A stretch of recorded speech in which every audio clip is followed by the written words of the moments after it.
You guys will never believe what my child is listening to right now in her room. Go on. Take a guess. What is my 7-year-old listening to in her room right now as she's winding down and getting ready to go to bed? She's listening. Hanson. Oh, that's close. That's really close. How are you, Alex? Hi, Michael. How are you guys? She is actually listening to NSYNC. And I walked in and I heard rap. And I was like, what are we listening to? Is this some Descendants thing? And I guess it's the song Girlfriend by NSYNC. And I guess it has kind of this kind of rap in the middle of it. And I was like, okay. Clearly, bye radio on YouTube Music. I clearly need to like create a playlist for you or something, because I don't even know what that song sings about, but I can only imagine. So it has Nelly, exactly. So I came in hearing Nelly and I was like, why are we listening to Nelly? I didn't even recognize the song at first. But she apparently has like NSYNC radio or something. And I actually blasted 90s today while I was out driving around running some errands. I've been going all day long. I am actually really proud of all I was able to accomplish today. And I actually got my second webcam today. It was really fast. And so I'm working on building this overhead thing. I've got the pieces of it here, but I'm hoping I can make this overhead rig so I can do some cool, different kind of stream stuff. Why was the snowman looking through a bag of carrots? He was picking his nose. Oh, that's a cute one. I'm going to have to write that one down and give that to Charlotte because she would think that's great. Snowman. How are you, Boro? What does Olaf say? It's like a tiny baby unicorn. That's a cute joke. She would love that. So I think I'm gonna have to go through and like make a playlist for her or something. It makes me nervous giving her just free reign with YouTube Music, but YouTube Music is not really... I mean, she looks up stuff like Disney and Descendants. But now oh, terrible week. I'm sorry to hear that. We're okay. I got a lot done today. I was happy about that. I'm working on making an overhead rig so I can do some, and I got a second webcam so I can do some top down videos and like cross stitch and stuff. And I'm really excited about it, but I still need to cut some pieces of wood to put this rig on. Hey, it's Rachel! Yes, we did watch Turning Red. What did you think of it? Because I was kind of...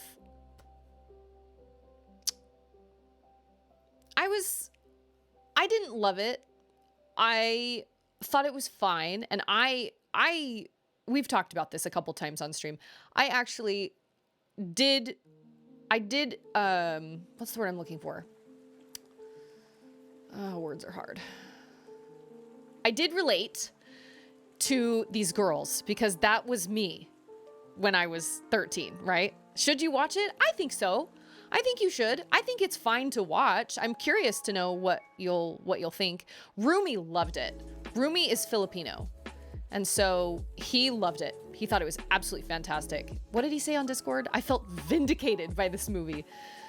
There was a lot of it I didn't understand though, because I didn't have parents like that. I didn't have tiger parents. I didn't have parents that had such high expectations of me. My parents had high expectations of me, but it wasn't to the same degree. It was, but from what I understand, it's very accurate in depicting the life of, a girl like, what's her name? Mei Lee? Or is it Mei Ling? I can't remember. I just know they call her Mei Mei, which always kind of like got to me because that was our old dog's name. So I thought it was fine. Ander did not like it. He didn't like it at all.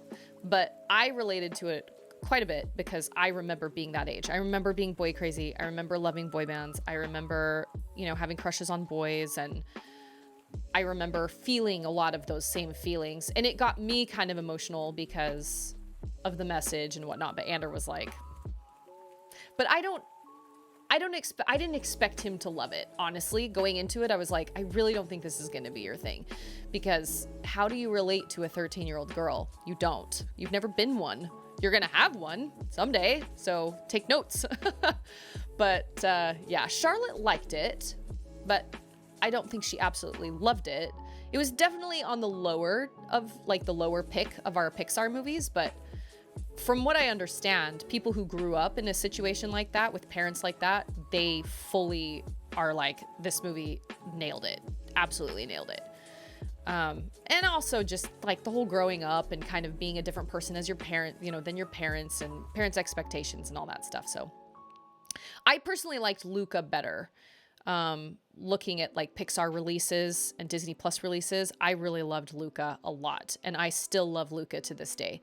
I could watch Luca at any time. Alberto absolutely cracks me up. He's so great. You loved Luca? Okay, see, Luca is great. And I remember when Charlotte watched it for the first time, I wasn't home. I don't remember where I was, but my mom was here and Ander was here.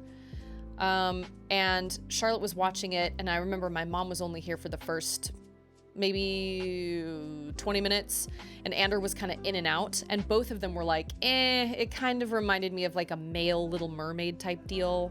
And so when I finally sat down to watch it, that's what I was expecting, and it was so different than that, and it was so darling, and it was so heartwarming, and just, it didn't feel like a Pixar film, but it still gave me a lot of really warm fuzzies, and I loved it, and it made me cry.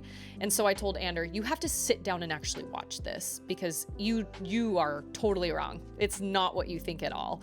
And he really liked it. He really, really liked it. So I liked Luca better, but I'd be curious to know what you think of Turning Red. It seems to kind of be made for a very specific demographic, not because... And I don't say that to say that it's only for that specific demographic. I'm just saying I can't relate because I did not grow up in a situation like that. And I think a lot of people felt the same way. Basically, Dad was making jokes because he was like, I have 3 little boys. Like, this movie does nothing for us because we don't relate at all. I think they watched about half of it. And he was like, I don't think we'll be finishing it. But that makes sense. He has 3 boys. Like, this means nothing. This means nothing. Oh, see? All right, we'll see if Basically Dad shows up tonight, because that command is only supposed to be his.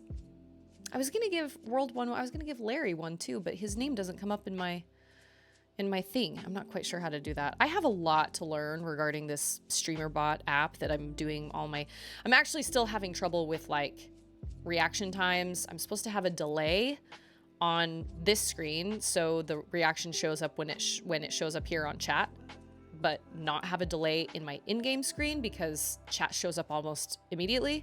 And for the life of me, I cannot figure out how to make that happen. And I've even been on the Discord and they told me how to do it and it's still not working.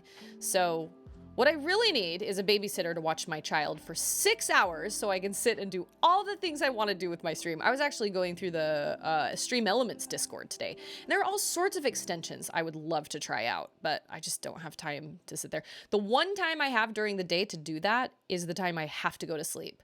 During baby girl's first nap, I have to go to sleep because I'm so tired from not sleeping very well. She woke up at 5:30 this morning. That's the earliest she's awakened in a long time. And I was not ready. I was like, why? Why? In communism, it's not your command, it's our command. Yeah, well, it's basically Dad's command. Actually, I think I can set it off. But, oh no! Did I just get booted? It just said, welcome to the chat room. Oh no. I hate it when this happens. No. I think we're still good. Okay. All right, cool. It just booted me out of the chat room for like a hot second. I don't know why, but it just all of a sudden my chat, it said, welcome to the chat room. Okay. As long as my stream didn't disconnect, I'm cool with that. But I've been going and going and going, and I made sure to get everything done before bedtime. Is really stressful. And when I stream, it's even more stressful because Charlotte wants to come in and out, and it's crazy. And Anders working, he's gone, but, so there were like 5+ maybe more, handful of more, probably, tornadoes that landed down, that like touched down and were down for a while in Austin last night, We were really lucky. We saw the storm, like we walked outside our house and we could see the storm all along the horizon, like all along the sky, and it never came over to us, but there was lightning through the whole thing. And apparently there were quite a few tornadoes down in Austin, and one of them happened live on the news. Like, you can Google tornado in Round Rock, Texas. They were live with the weatherman when it happened. And he got the thing and he was like, there's a tornado right now. I need that camera. And they brought the camera up, and sure enough, you can see this tornado going past this giant overpass that we used to take pretty regularly. It's this overpass that's so high up in the air. It goes way high, and there's this giant shopping center beneath it. Really popular junction between 35 and 45. And there's this giant tornado, this big, tall, skinny tornado that just goes right through it. And there are cars all along that freeway. Man, from what I understand, there haven't been any reported fatalities, so that's good, but wow. Never, when we lived in Austin, did we ever actually experience a tornado. We had some storms where we had tornado warnings, but we never actually experienced a tornado. And I don't think any tornadoes even touched down when we were living in Austin, but apparently last night there was some serious business. My sister-in-law lives a little outside of Round Rock, Texas, and she was like, yeah, she talked to Andrew last night. She said, yeah, we were coming home from a restaurant and we had to stop because the rain was so bad and the wind was so bad that we just didn't feel like we couldn't see very well, and there was stuff flying everywhere, and we just sat there. Traffic was at a standstill. And Andrew was like, yeah, that was a tornado. You were in a tornado, because she was right on that junction, so she was apparently there. Oh. So Charlotte and I had a conversation today about flash flooding, because she said, do we get tornadoes a lot? And I said, no, I don't think we ever get I don't know about up here, but I was like, man, we don't get tornadoes like at all, but we do get flash flooding, and flash flooding is very dangerous as well. I actually had a client when I worked at my salon in Austin. I had a client who, no, this is my other sister-in-law. I'm sorry. Every time I say sister-in-law, you think of Tara. That's right. Andrew has 3 sisters. So this is his sister who lives she lives outside of Round Rock. Tara lives in Tennessee with her fam. But I had a client actually who, her car got swept down a hill during this crazy rain and flooding, and she almost died because it rammed into the side of a bridge, and then it flipped over into the water. And I guess her window was half rolled down, and if her window hadn't been rolled down, she would have died. There was no way she would have gotten out of that car. And she got out of the car somehow and managed to grab on. I'm not joking. She told me this story herself. It was on the news, everything, and it wasn't until this happened years ago, and then I knew about that story for a really long time, and then she started talking about it years later on my table in my salon, and I was like, wait a minute, that was you? Oh my gosh, I've heard this story for years. Everybody's talked about it for years. That's why they corrected that bridge. They made the bridge taller so the water went underneath it instead of making it a low water crossing, was because of you. But she literally managed to get out of the car and kind of swim / claw her way over to some trees, and she held onto a branch for dear life until somebody could get her out. She almost died.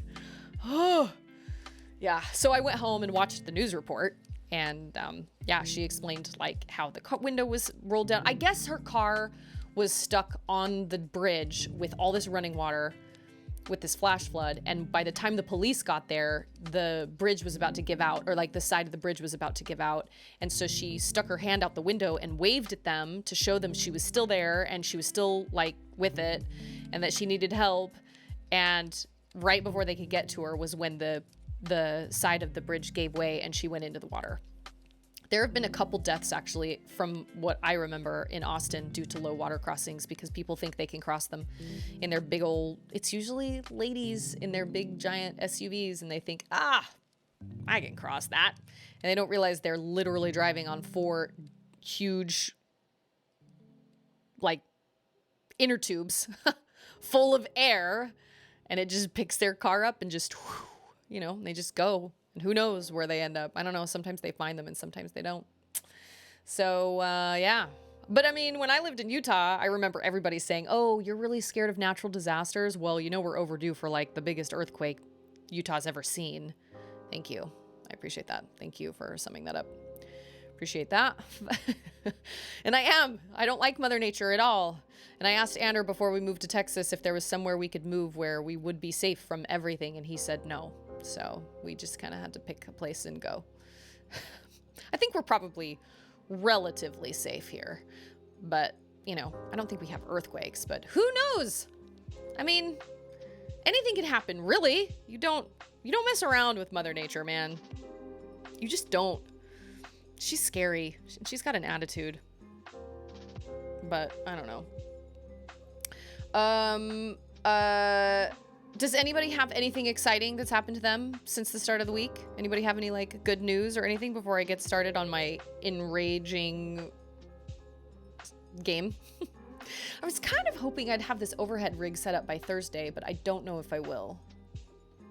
I don't know. I have most of it put together, but I have to cut pieces of wood. We have like extra wood in the garage, and I have to cut pieces of wood to mount on the bottom of this rig so it doesn't fall over. But I will be honest, I don't have a clue how to do that by myself. I mean, I have the saw, but I'm scared. I don't know. Hey, Fresh, how are you? Fresh, remind me, did you like Turning Red? We talked about it a little bit, but I can't remember. No natural disasters in Detroit, but it's Detroit. Oh, that reminds me. So I'm trying to get back into my daily walks, and I picked a podcast to listen to. I picked This American Life. It's got like 800 episodes. I mean, there's something for everybody. This American Life is great. And I don't know when this one aired, but I landed on one about this couple that went into so they were buying a house, and they went into this house to look at it, and there was all this, like, there were Confederate flags hanging on the walls, and this couple was interracial. The man was black and the woman was Mexican American or something. And there were Confederate flags hanging on the walls, and then there was a framed application for the KKK hanging on the wall of this house that was for sale. And in one room, they found a policeman's jacket.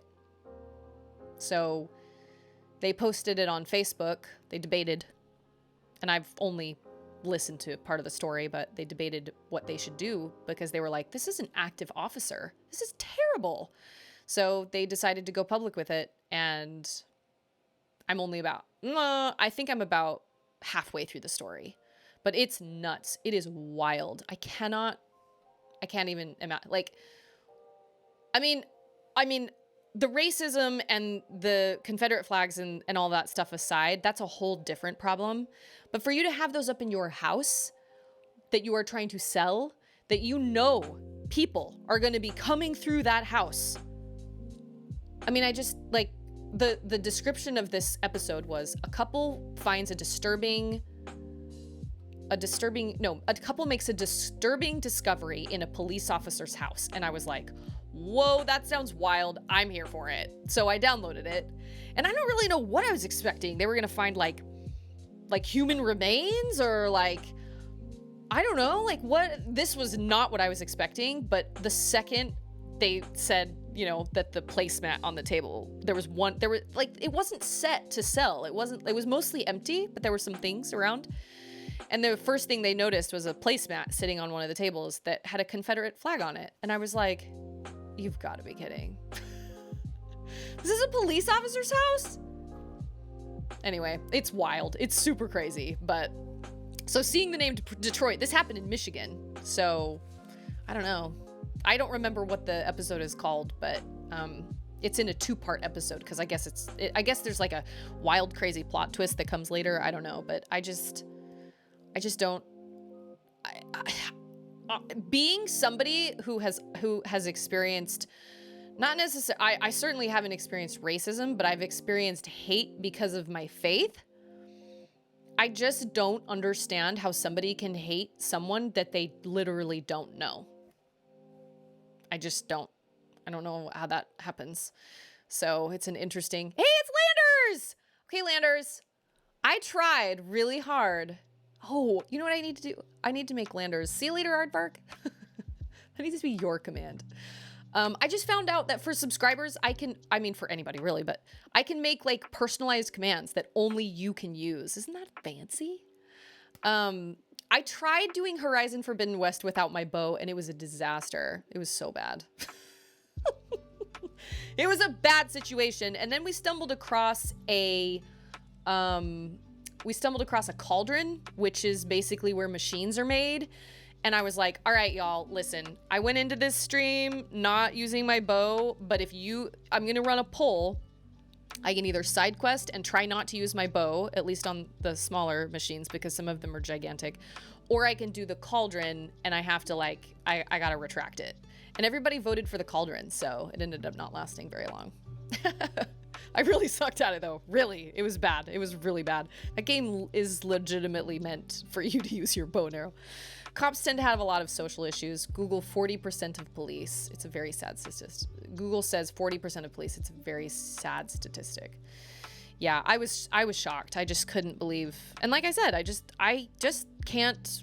And this obviously isn't the platform nor the place for us to discuss all of this stuff because, you know, you guys know obviously that I'm an advocate for just loving everybody, and I truly believe that we should just treat everybody the way we want to be treated. It's that simple.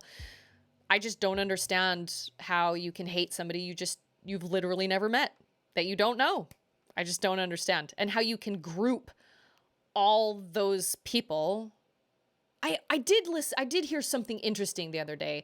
I came across this on Instagram, and I don't remember who it was or who was speaking or whatever, but they were talking about Christianity, but you can look at anything. You can look at, Muslims, you can look at, Black people, you can look at Asian people, you can look at whatever.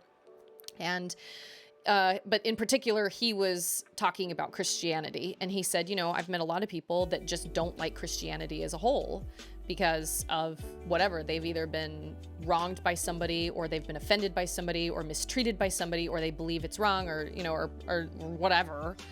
And he said, but I do have a question.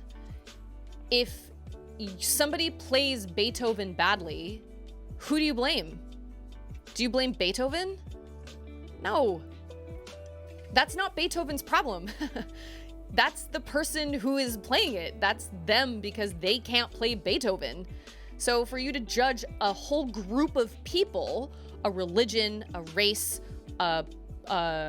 males versus females, whatever, just because you had some bad experiences with like a handful of people from that said group, do you blame the group?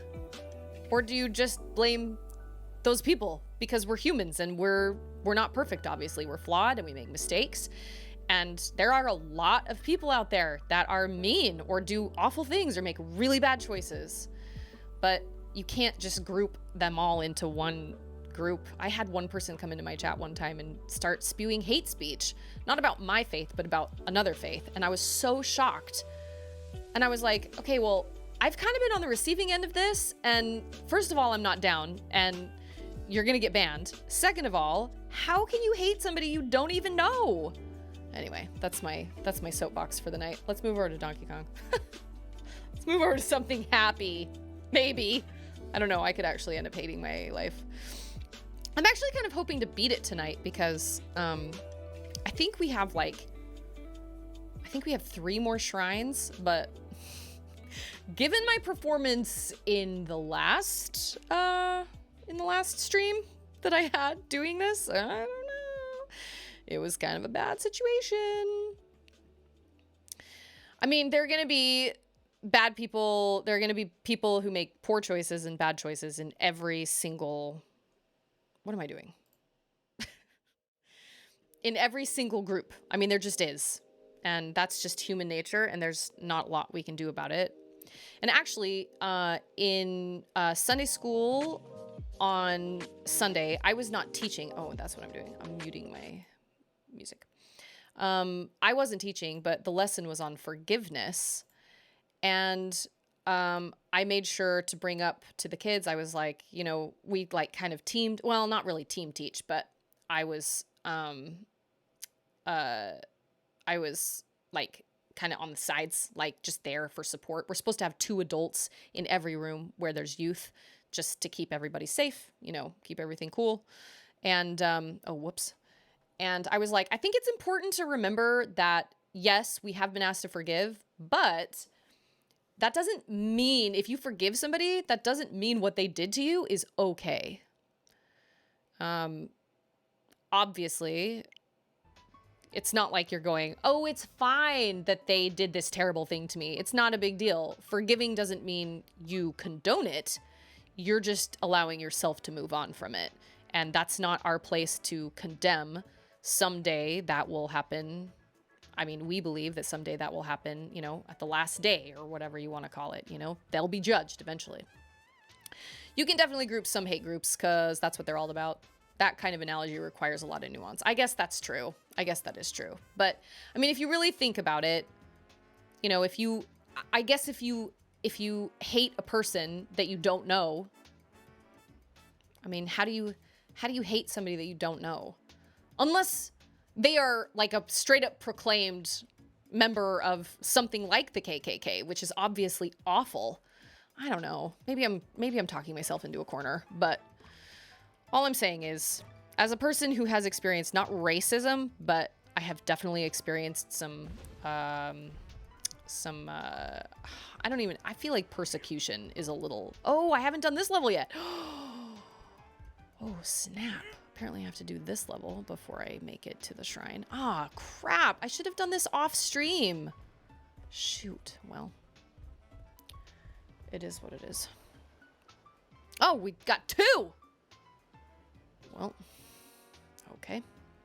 I hope showed C Prime a good time on Sunday. Oh, you guys, she had a great time, but earlier today, she was like, when are we going to stream again? And I was like, listen, if we're going to stream together, I need you to like stick it out and not just ditch out on me because I had 0 plans. And she was like, well, Mama, I just don't like playing Breath of the Wild because I can't do anything. And I was like, oh, wow. I was like, you can do things. You just can't do all the things. And she was like, well, I want to be able to do more than that. So I don't know. I have to come up with something. I don't know if I need to like, I don't know. I have to come up with something because she needs more hearts. You know what I could do, although this would be a pain. I could like transfer her save game over to my Switch. Ooh, ooh, ooh. Dang.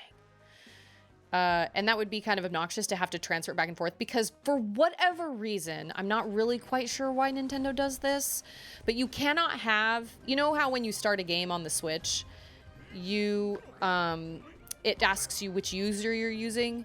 You cannot have a user on multiple Switches. You can only have one user on one Switch. And I think that's really lame. How the fruit? Can you jump? Oh, okay. That makes things better. So, I mean, when I first downloaded the game for her, I transferred over my sister's, her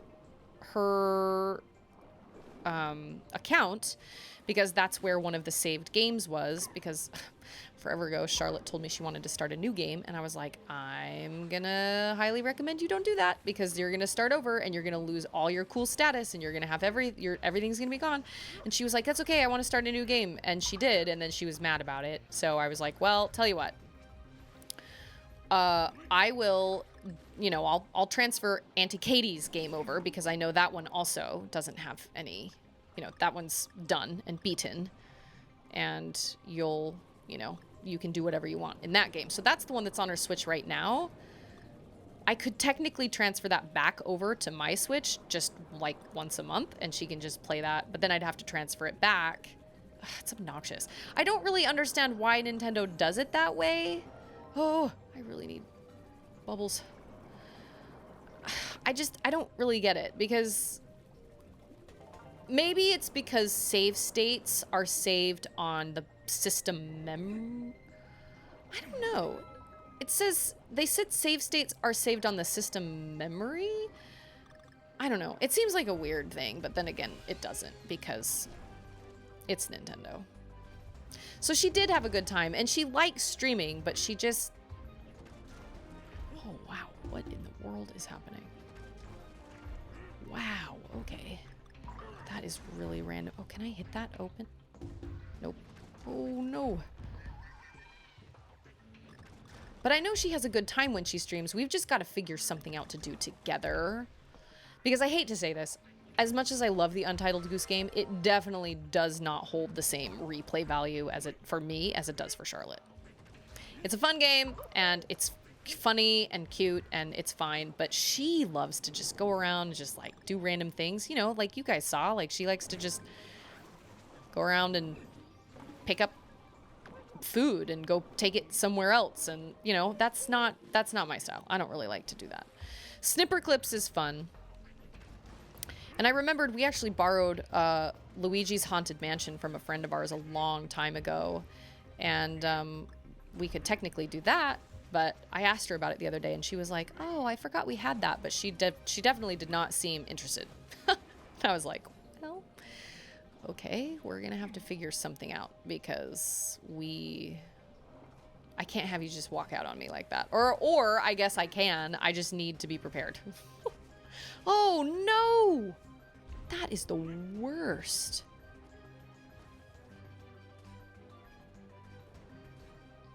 How the you know what? What? Okay, wait. So that's not making me jump. Oh, that was really close. Wow, I'm amazed I did that. Wow. Oh, I recognize this music now. This was from the original. Oh no! Crap. Go, go, go, go. I hate risking my life for a coin. Nintendo got a Nintendo. Ain't that the truth? So, anyway, I guess I could transfer that over like once a month. That's not that big of a deal. And then she can literally do whatever she wants. She has all the hearts. She's got lots of fancy stuff. And that is where she's like C prime prime. Because then, you know, she's not getting frustrated. She can do whatever she wants. And that's really fun. And then, you know, you've got her cute commentary and whatnot. But with just 4 hearts, she's just not used to that. She was like, "Mama, I can't do it. I need more hearts. I need more stamina." And I was like, I get it. I totally understand. And I'm sorry, but in my head I'm thinking, I told you not to delete that game. I hate you, dragon. I hate you, dragon. And I was thinking to myself, well, maybe I can play kind of off stream for a little while. But then I thought, who am I kidding? All my free time goes toward Horizon Forbidden West. I do not have time to stream to play Breath of the Wild off stream.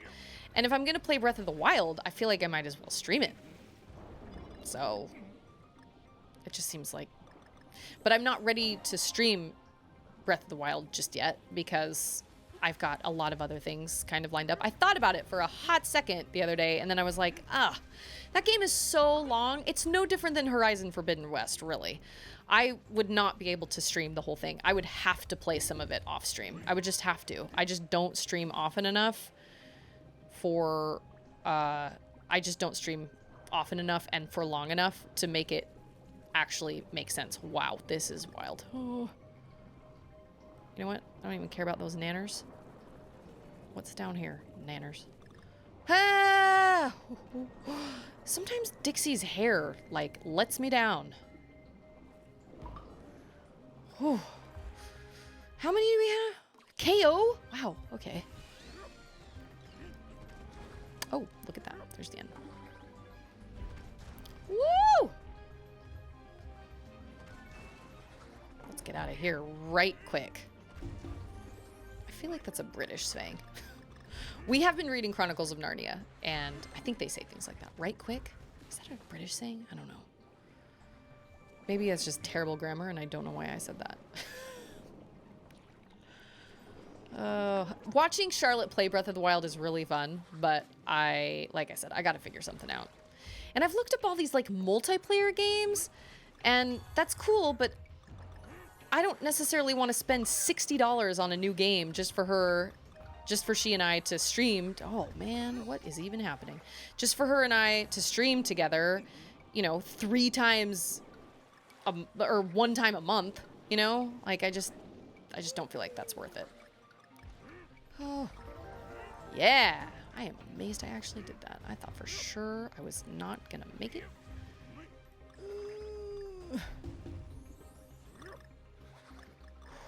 Nanners.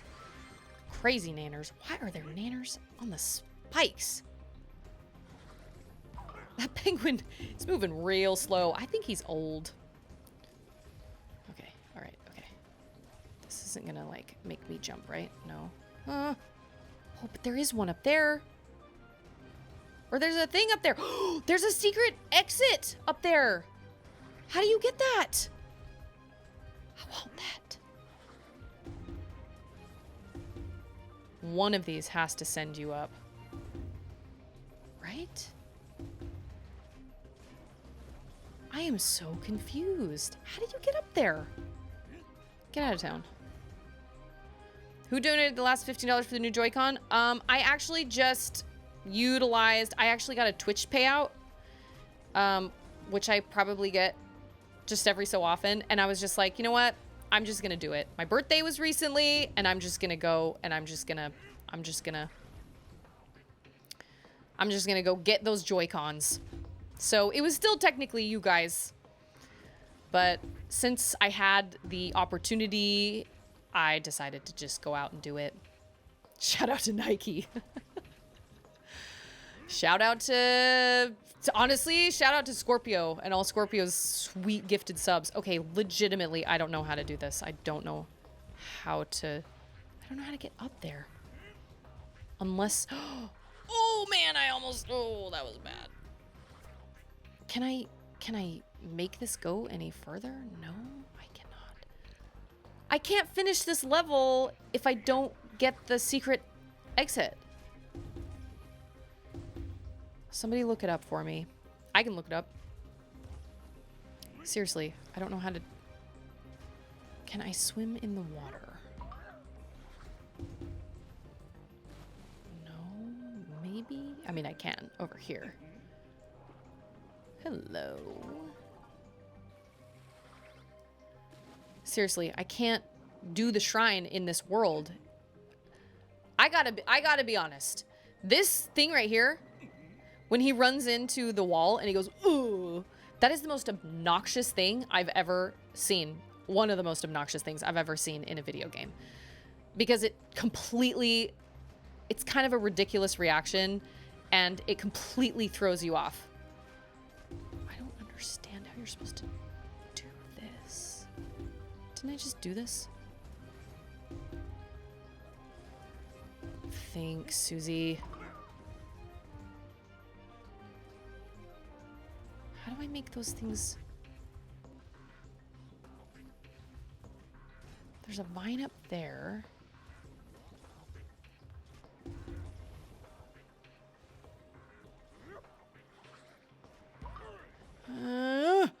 Oh, is that how you do it? Can you actually make it up there? No, but there's a vine.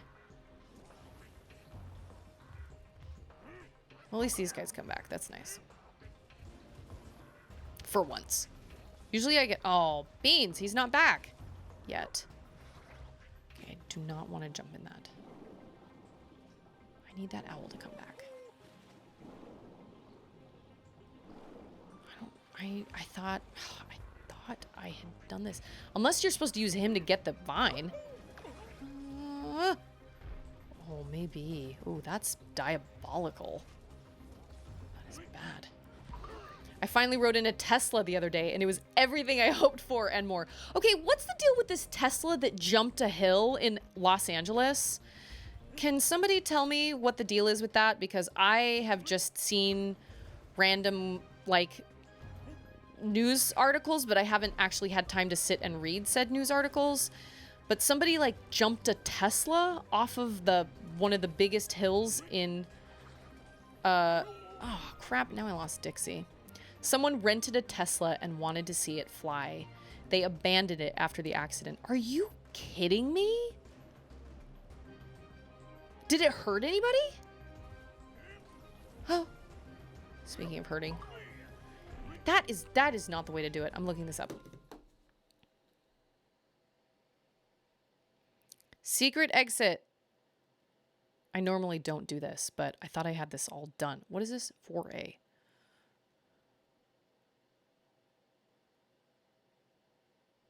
For A. Oh, snap. It's lights out. I'm hurt from just hearing about it, so yes. Oh, man. What is this called? Rock and Relics.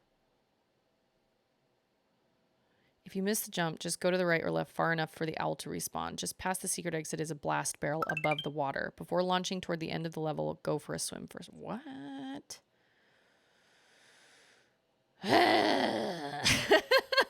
Hold on. Before I do that, I will do that. Let me go tell Charlotte it's lights out. I will be right back. There's going to be an ad in 1 minute and 43 seconds anyway. So we're just going to let that be, because chances are it'll take me about a couple minutes to go in, and she should be ready for it because I set an alarm on her phone for 10 minutes before lights out, so she wouldn't be like surprised when I went in there. So since there's an ad coming, it's time for me to go in. I'll be right back, and then I will redeem your disappointed granny, Landers. I'll be right back.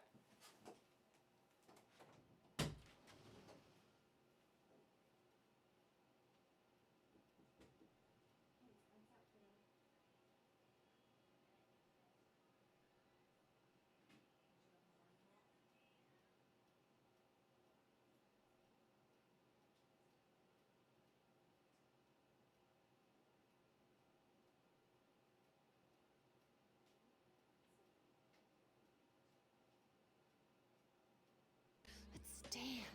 Let's just dance. Let's dance.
Dance.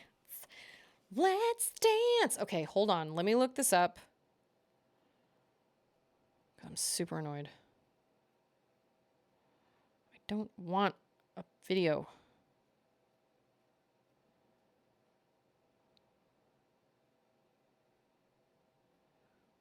The last puzzle piece. Okay, wait.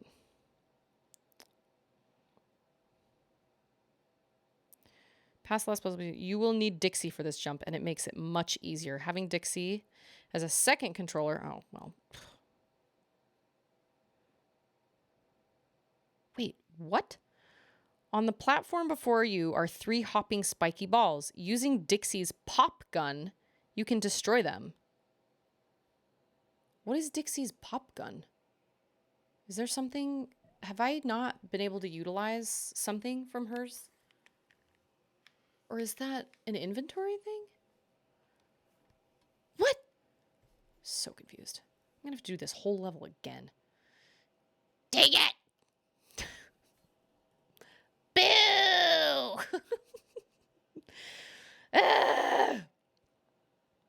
All right, fine.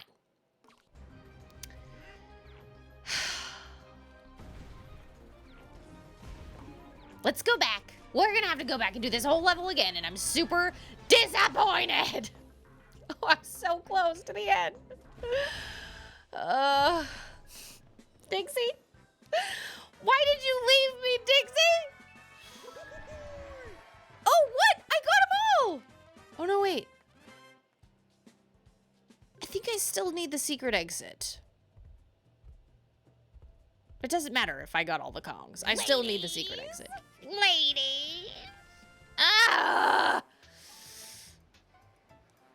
Ah. I need Dixie. What is a pop gun, and where do I get one? What is her pop gun? What? That makes 0 sense. If there's a move that I haven't been utilizing, I will be so angry. This granny accent is terrible. Okay. What does that? Okay. A tubular toy. Funky. I need... What is her pop gun? Yes. Yes. What? Oh, she needs to come say goodnight. Good night, everybody. It's prime time. It's prime bedtime. Go. Go to bed. Go. Go to bed. Go. Go. Go. Go. Look, he says, ladies. Ladies, go. Hang on. How many toes does a fish have? How many wings and a cow? I wonder. Yep, I wonder. Good night, everybody. Good night. I love you. Go. We'll do a stream together. Not for a whole month. What am I even looking for? I have Dixies. You know what? I have Dixies. I do. I have Dixies. I think I bought like 10 of hers for a while back. I don't understand. A pop gun?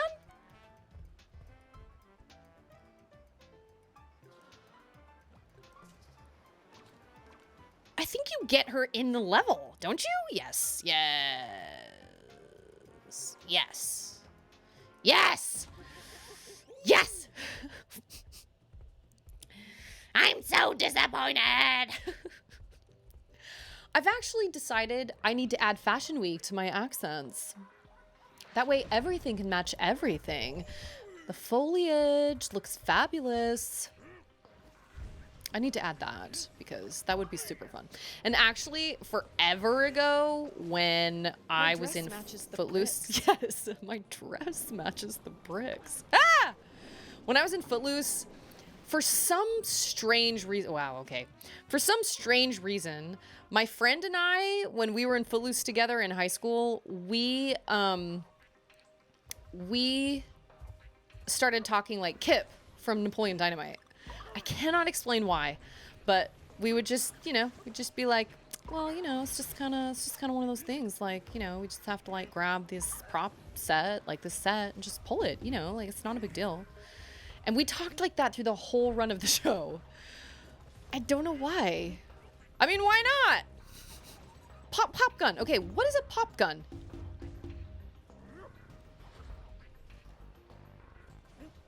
Can somebody explain?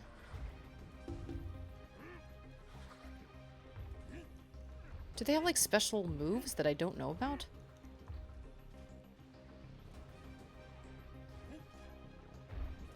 Well, now I have to look up this pop gun deal. You can get rid of those things? Dixie's pop gun? The fruit is Dixie's pop gun? Dixie Kong pop gun.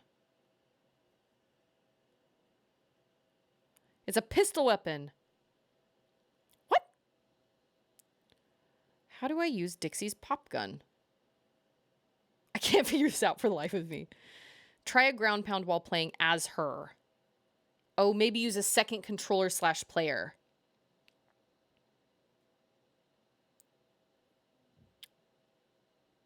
Okay, well, that doesn't do me any good. I was so confused. It's like, for the love. Oh, Those fish are just minding their own business. It's cool. It's fine. I was very confused for a moment. Yeah, Fashion Week needs to be added to the list of accents. And maybe Kip, I don't know. Gosh, we used to talk like that all the time. That wasn't even necessarily when... Was that when Napoleon Dynamite was popular? I don't remember. But you know what I found? I have a Napoleon Dynamite quote book. My mom found it at Goodwill years ago. I have the whole Napoleon Dynamite quote book. Oh, you get Dixie twice. Am I... missing letters? I don't remember where the letters are. Are they under the water? Oh, darn. Oh, I lost her. Oh, but I'm gonna get her. That's okay. It's alright. It's okay. It's alright. We are okay. Alright. So, I guess we need to... Oh, there's the O. Huh? Well, that was easy. I made it a lot harder on myself last time I went through here. Okay, so we have to jump on that owl? Oh, at least I don't have to get the Kong anymore. What am I thinking? I am not thinking. Clearly. I already got all the Kong letters. You know who can do a great Fashion Week accent? Is my dad. He does a great one. He even has a walk that goes with it. He does great. Super great. Okay. I really need a heart is actually what I need, y'all. Oh. Heart. Maybe a heart? I don't know. Nope, just a coin. Well. I'm just a coin. I'm just a bill. Oh, Schoolhouse. Whoa! Schoolhouse Rock. Oh, man. Oh, thank you. Pop gun? So you do have to use the owl, maybe? Yes. Oh, what? Oh, that is so cheap. That is so cheap. Why is there a timer going? I'm confused on this timer. I hate that I only have 2 tries to do this. Pop gun. Okay. Oh, that was close, but not close enough. Oh, dang. I gotta go back and help this little dude respawn. The secret exit. Ah. No bueno. Heart? Maybe? No, nanners. I wonder, I wonder if I can turn these guys into balloons? Hearts? Hearts! Oh my gosh. Would you look at... Oh my gosh! I have like extra hearts. I did not know that was a thing. I'm gonna do it. If I don't screw it up first. Wow. I can do this. Okay. I have so many things to pay attention to.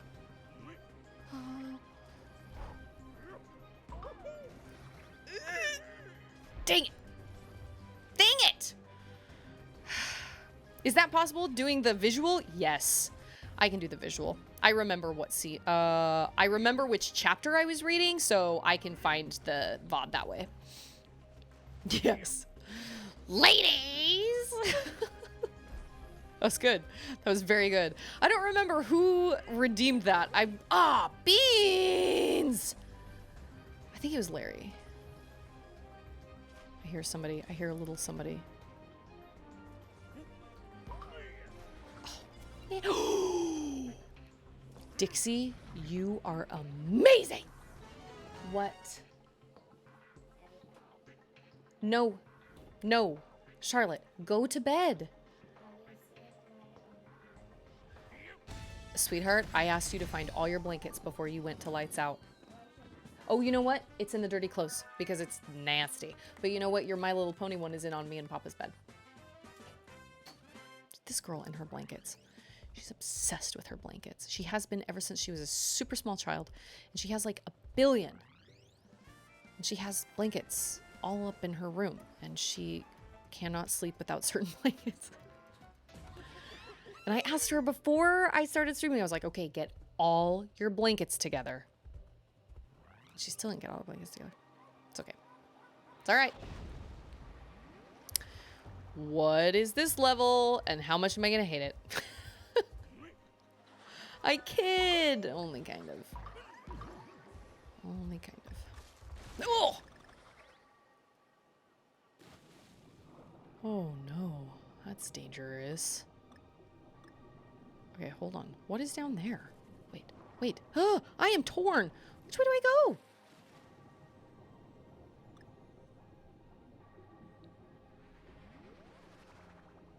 Oh, what? No. Okay, that is the right way, apparently. That is the right way, but I have Dixie. So we're gonna head down. Oh, nope. No, we're not. Okay. Normally, okay. Well. Oh, I should have gone up for air.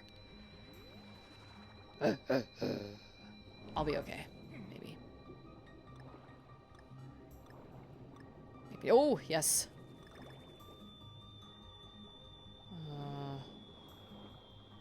Well, that seems important. What? Follow the nanners. Wow.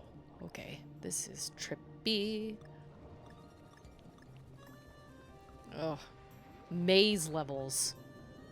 I don't want to miss any Kong letters. Okay. I don't... Oh, I need some bubbles. Like, stat. What the keys? I am almost out of air. Oh. I'm gonna die. Oh, no, I'm not.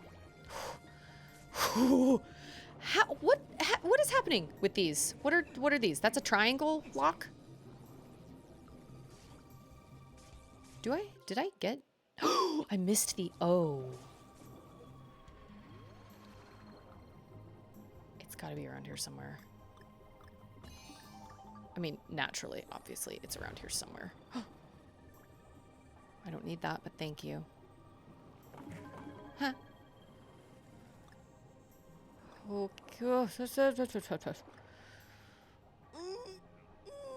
Moving around in water is hard. Oh? No. Oh, no. I need bubbles. There's bubbles. Really random. Okay. Why? I just...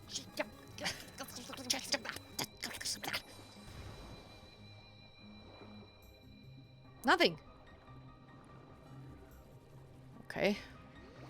I don't understand.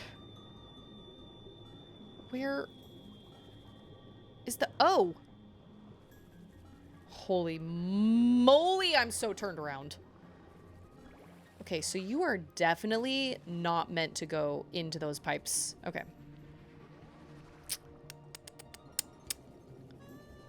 Well, there's one nanner that I missed. Red? Okay, well, I didn't go in this one. Oh. Oh, there's the O. Huzzah.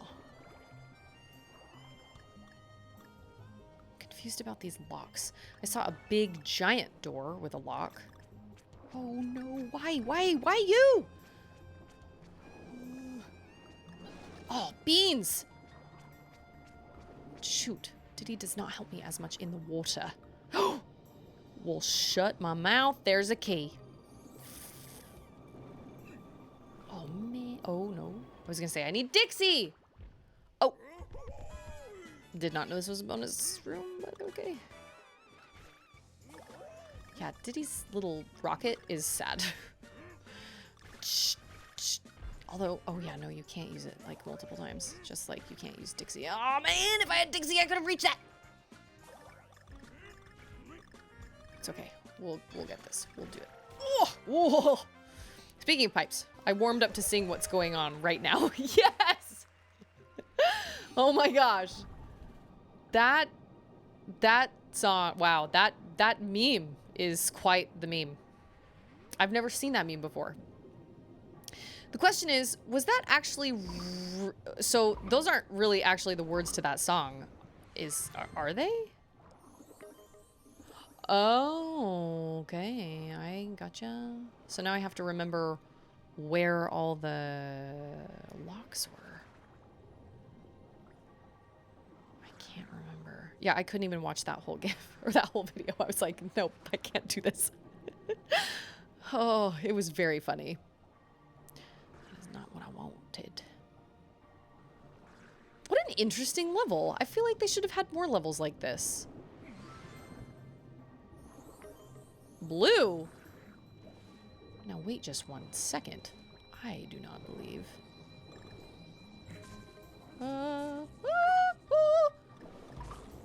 Yeah, take that. Oh, man! Blue? Where the heck is blue?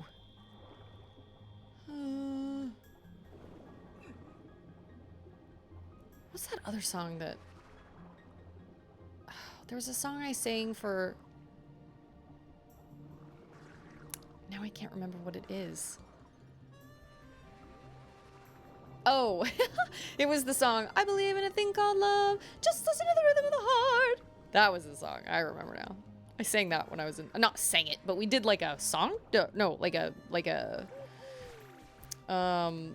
dance to it or something when I was in musical theater in high school. For some reason that song reminds, maybe it's that falsetto kind of, I don't know. Okay, well, code blue. I don't know where the blue, oh, maybe I do. Wait, I think I might. Oh, what? Okay, well, that was cool. You got me. I need some bubbles. Oh, I did not notice there was this down here, right? Did I not notice? Have I not been here? Oh, no, I have been here. Oh, what? No, I have not been here. Yes, I have been here. Where the heck is blue?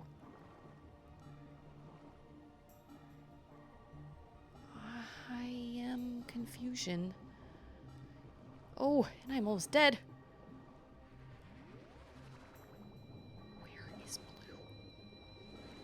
I'm blue, da ba dee da ba die, da ba dee da ba die, da ba dee da ba die. Oh man, can you imagine showing that to Charlotte and being like, so this is what we listen to? Oh my gosh. Oh, I remember that song would come on at like dances. Oh man, and it would get everybody so pumped up. So pumped up. Why? Why did we love that song? I don't know. Oh man, I have to start the whole thing over? Wow, okay, okay. Oh, I see now that the bananas go in both directions. How did I not see that before? I don't know. Oh, here he comes. Oh. Ah! I want Dixie! Bah! Why you gotta be like that? I mean, I get it. Food chain. I understand. Oh, dang it. Dang it! Dang it! Beans! Wait. Okay, well, I am good at this game. So good at this game. Ah, yes. Okay, here's the first key. Where? Okay, that doesn't matter. I already got that one, right? Yes.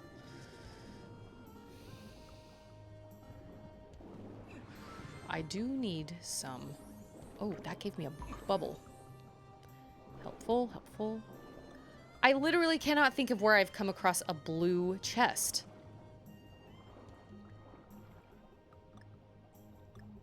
Maybe down there? What is down there? What is down there? Can you get down there? No, we cannot.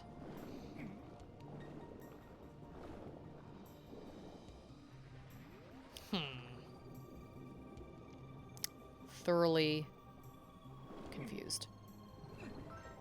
Oh, yes. Already got that one. Got it. Oh, shoot. Shoot. I run out of air so fast. Oh, no. That's green. Sorry. Yes, I can see that is green. Blue. Where, though? Where is blue? Oh, this is underneath the other one. Got it. Ah, yes. Okay. Yes, I recognize this. I really don't feel like it should be this hard. Unless you can swim up into those things, maybe?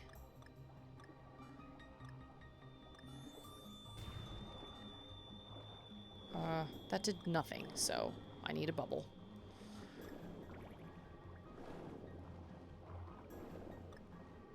Can I go up there? Can I? Oh, it is open. Oh, it's opening. I got it. I thought it was just, I don't know what I thought I was doing, but I didn't think it was opening. Perspective is weird. Oh, you need Dixie for that. Maybe. Oh, no. Oh, maybe not. Oh, snap. You guys are angry. Yeah. Whoa, no. No, no. That is the opposite of what I wanted. Thank you so much. Okay. All right. So where do those other ones lead? Or... Oh, okay. So you can only activate banana power if you have a buddy. I guess it makes sense. There's like a special handshake or something. Well, what? He wasn't there before. Nor was he. Oh, I'm almost out of air. Oh, snap. You guys are angry. I mean, I'm on your turf, I guess. I understand why you are angry. I once went snorkeling in Hawaii. And, oh, that is like... Oh, check that out. That's like boss key. Oh, and I'm on this out. Oh, no. Don't stop me now. I'm having such a good time. Oh, go. Hurry. Fast, fast, fast! I'm gonna die. I don't have air. Okay, well, now I know. We will probably not be beating this game tonight because I didn't realize I had 2 extra levels to do. Gee dang it. Maybe I should just beat it and then... This level. This might as well be a shrine. Man. Man alive. Okay, but I remember the way of things. Yes, and I don't have to get all the nanners. Okay. I want Dixie. Okay, wait. Oh, crap.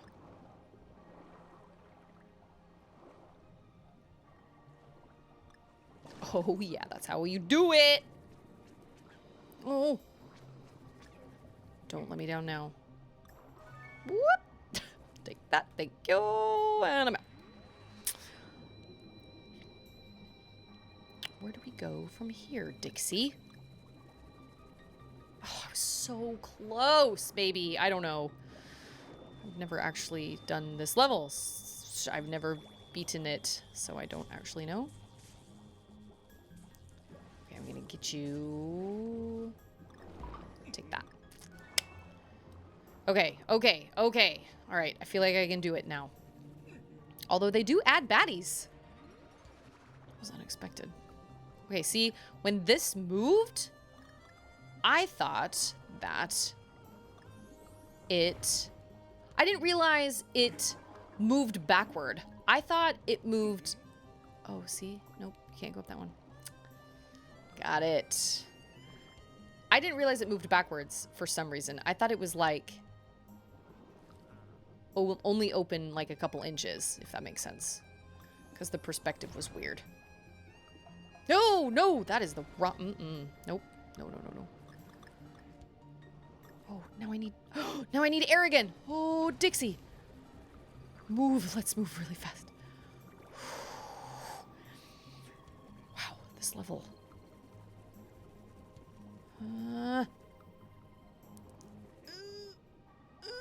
I guess I don't even need to go up there yet, do I? Well. This is where the blue one is. I need some air. Yeah. Okay. Let's go get keys. Vermilion Dervish! I love your name. How are you? How are you on this fine Tuesday evening?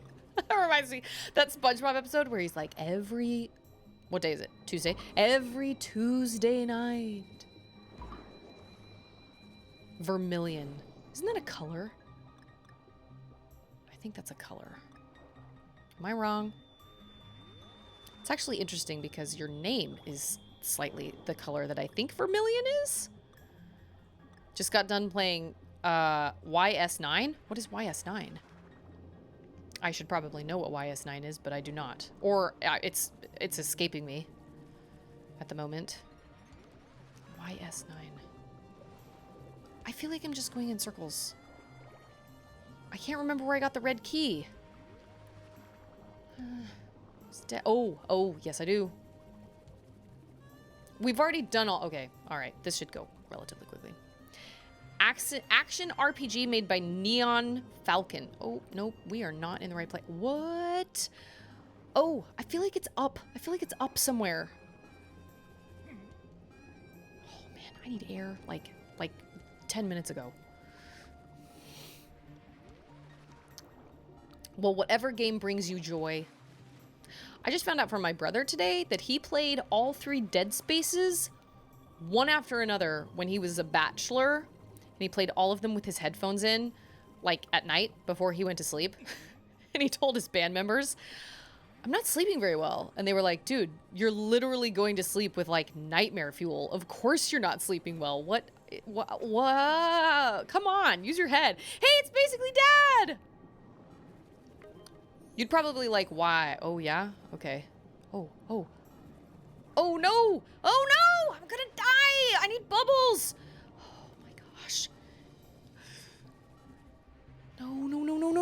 No, I'm gonna make it. Wow, that was really close.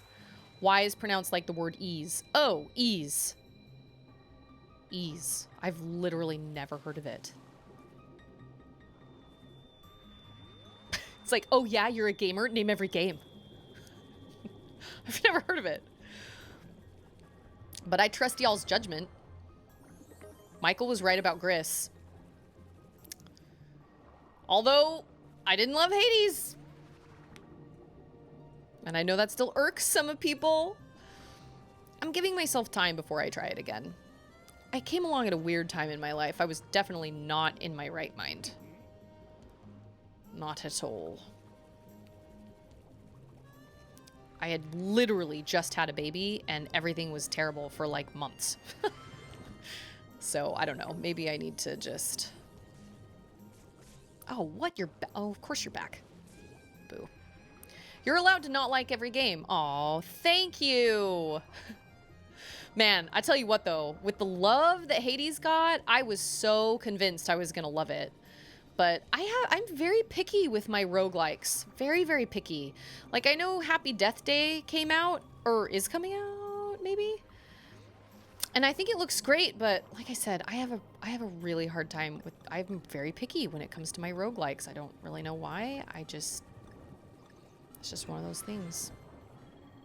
Good news, everyone! Oh, snap. Somebody just subscribed / gifted. Hold on. Hey, Jordachi! Oh, thank you so much, Jordachi. I love that you still have a little train in front of your name because you started a hype train. Would you like a song, Jordachi? Do you want me to sing for you? Would you like a Disney song or a pop song or a Broadway song? I don't know many Broadway songs, actually. But we were talking about Les Mis today in the... Oh, wow, yeah, everybody angry is here now. We were talking about Les Mis today, and I do know On My Own from Les Mis. Where... I think it's down. Oh, yes. I do too. I'll be sad when I lose it.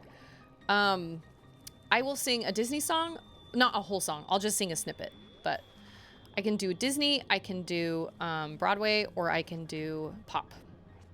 I've had a little... beans. I've had a little bit of a 90s flair going on because Charlotte's been kind of into the 90s. She was listening to NSYNC tonight when I went into her room. Oh, and now I'm almost out of air again. Oh, go, get out, go. Oh, no! Oh my gosh, I missed it!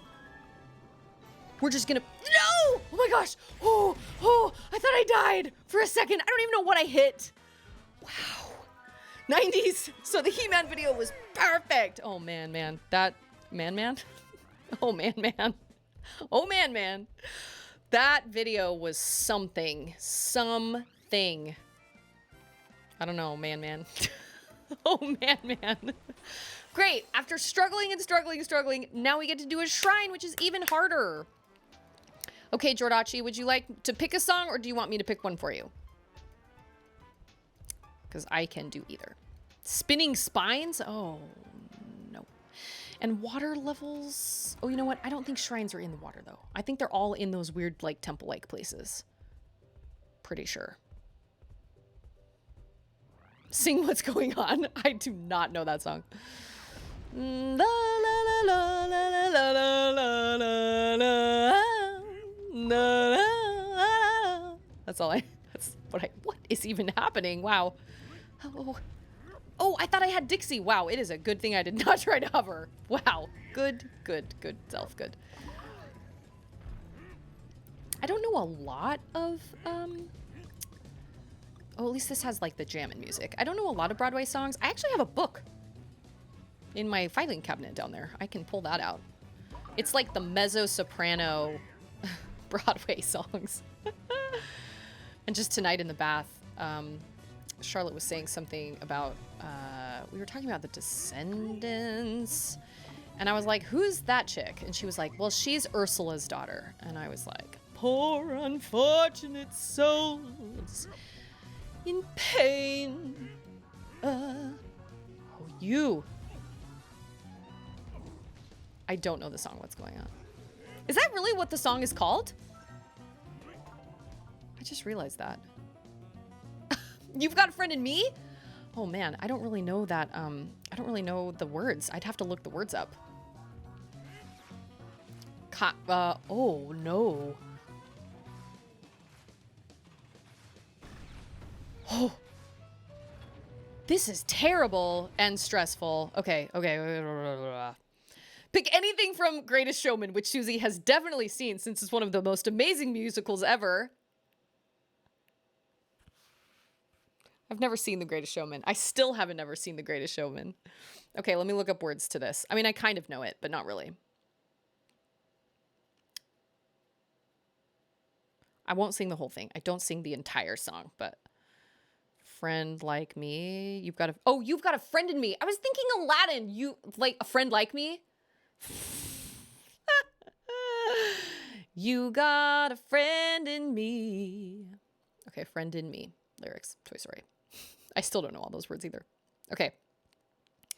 You've got a friend in me. You've got a friend in me. When the road looks rough ahead and you're miles and miles from your nice warm bed, you just remember what your old pal said. Boy, you've got a friend in me. Yeah, you've got a friend in me. Oh, Toy Story. That was a good pick. Randy Newman. I can't sound like Randy Newman. That reminds me of the Family Guy scene when he's like, lady ate an apple, ate another apple. No, took a step, took another step. Oh, Good thank you so news, much, everyone. Jordachi. Super Snooch. You are very kind, Jordachi. Thank you. I can sing again. I can sing again. I'm not crying. We're all crying. Oh, that reminds me. How about this? Okay, so this is what I'll sing for that second one for the gift. Hold on. What is it called? I'm not going to sing the whole thing, but if you want to be sad, listen to this. When somebody loved me, everything was beautiful. Every hour we spend together lives within my heart. And when she was sad, I was there to dry her tears. And when she was happy, so was I. When she loved me. Ooh, and then that goes really high. Through the summer and the fall, we had each other, that was all. Just she and I together, like it was meant to be. And when she was lonely, I was there to comfort her, and I knew that she loved me. There you go. Now I can make everybody cry. It's the saddest Disney song in Disney song history. I'm scared of this barrel. You know what? That puzzle piece isn't even worth it. How many times have you heard I'm Gonna Miss Her by Brad Paisley? Wait, I'm gonna miss her? Wait, I know the song You're Gonna Miss This. Oh, At Last. Oh man. Problem is I can't be super loud because I have a sleeping baby and a sleeping child. I don't know how much they can hear actually. Auden has a white noise machine in her room, so I might not wake her, but Charlotte, on the other hand, she has a white noise machine too, but she likes to set it to crickets. And I'm like, what? That doesn't drown out any sound. Oh my gosh, thank you. That was helpful. Oh no. Holy cow. Things just got infinitely harder. Oh my gosh. Oh, everything is sinking. Oh no. Like everything. Oh my gosh. No, dang. I made it really far. I was really surprised. I was proud. I've actually always wanted to do a cover of When She Loved Me, but honestly, the problem with cover songs, I think I try to make them too serious. What I'd really like to do is just sit down and just sing some like karaoke. Nothing super duper serious. I always want it to, you know, I want like the lighting to be right and like the sound to be right. And obviously the sound has to sound good. But I was just thinking about it the other day as I was singing, I don't know, NSYNC or something in my car. And I was like, see, this is what I would like to do. Rather, I'd like to sit here and like pull up a karaoke track on YouTube and just sing it and just have fun singing it instead of like trying to make everything all fancy and I don't know. Okay. It's a song about a husband who's obsessed with fishing. Oh, yes. Yes. She says it's me or the fish. And he goes, well, I'm gonna miss her when I get home. Yeah. I know that song. And then I think the last part of the chorus is, oh, looky there, I got a bite. Oh, yeah, that song is popular in this family. It's constantly like, I forgot it was called Well, I'm Gonna Miss Her. I thought it was called something to do with fishing, but that makes more sense. Best line of that song, and held me just like she used to do, like she loved me when she loved me. The whole song is gorgeous, and it is so unbelievably sad. And it gave us Jessie. Like, that just reminds me, you know, that's just Jessie. Who doesn't love Jessie? Jessie's great. She was a great addition to that whole franchise. Jessie's fantastic. I really liked her character development, and I liked kind of who she was and who she became. She was great. Good, strong female lead, you know, for our daughters. There's gonna be an ad in a couple minutes, y'all. Sorry. Anders said you were his greatest catch. That is true. Greatest catch, and I gave him his 2 little catches. It might be called something different. I'm no good with song names. Oh, well, I can't remember either. But there's a very good chance it's called Well, I'm Gonna Miss Her. Yeah, I don't even want that. Oh, but he's after me. Oh, he's a-coming. Oh, okay. Oh. Okay. Ooh. This level! I mean, oh man. Props to the developers, but my goodness. Go! I only have 1 heart. Not that it matters. Oh. Okay, okay, okay. Ah! Oh my gosh. No, no, I hate levels like this. Oh my gosh. Oh my gosh. Everything, everything. Oh, I did the wrong way, but it's okay. Oh my gosh. Where do I go now? Oh, I did it! Oh, sweet, sassy Molassy, I did it! And I said, hey, yeah, yeah, yeah, hey, yeah, yeah. What's going on? I really don't know if that's how it goes. I could be wrong. That's my best shot. It's just like He-Man going like this. I found a mysterious relic. Okay. Well, that was exciting. You know, this world was really hard, so the shrine... Ooh, ooh, bad situation. I said, hey, what's going on? Maybe listen to it one more time. Okay, I was close. Not all the way there. Maybe I just put my own spin on it. Sometimes they do that. Just kidding. Most of the time I don't. Most of the time I am a straight up copycat. I'm not musically inclined enough to really come up with my own stuff. I can change riffs like sometimes. I can change riffs like sometimes, but for the most part, it's kind of, I struggle. Oh no. There's gonna be an ad in like a couple seconds, but I promise it'll only be 60 seconds. Oh, oh. Oh, bad, bad. I like areas where I can stop and breathe. That level with all the barrels, there wasn't anything like that, so it was extremely stressful. Oh man. Oh my gosh. Oh, that is good.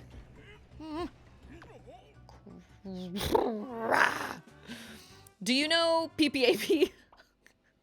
You know he went on Sesame Street? I think he was with... Who was he with? He was with either Cookie Monster or he was with Elmo. Or maybe he was just with a bunch of Muppets. I don't remember. But, oh, he was on Sesame Street. I have a pen. I have an apple. Pineapple. It's been a long time since I've seen that. Wow. Oh, PPAP. The internet is a strange and wonderful place. As shown to us today by the He-Man. I did that last freaking time!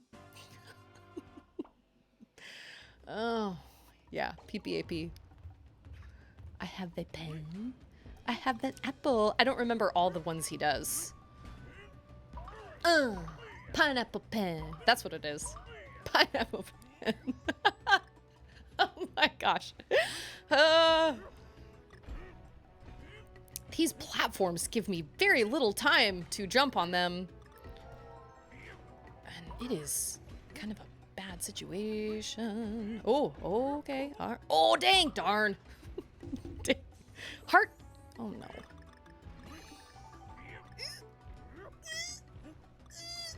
Yeah! Whoop, whoop. My kids sing PPAP. It's so great. Take it. Charlotte has never heard PPAP. But Anders' ringtone for the longest time was Gangnam Style. It's not anymore. Now it's never gonna give you up, never gonna let... Oh, this is scary. That really messes with my perspective. Oh, that diagonal. Oh, man. Oh my gosh. Oh my gosh. Oh my gosh. Breather. Apple pen. Pineapple pen. Pen, pineapple, apple pen. Yes, I remember that. Oh man, those were some good times. How many views does that have on YouTube? I wonder. Yep, I wonder. Oh no. Oh, I was... Really, Ander? Gangnam Style? Yes. Sexy lady. Yeah. It was just the, what was it? It was, I think it was just the instrumental. I can't remember now. Shoot. It's because this music is playing in my headphones and I can't think straight. I can't remember if Hey Sexy Lady was actually in the ringtone or not, but yeah, I changed that. He had that as a ringtone for years. So much so that when Charlotte actually heard the real song, she was like, oh, it's Papa's song. I was like, kind of. But now he's Never Gonna Give You Up. And before Gangnam Style, he was that party rock anthem. Party rock is in the house tonight. Yeah, that was his ringtone for a really long time. It was great.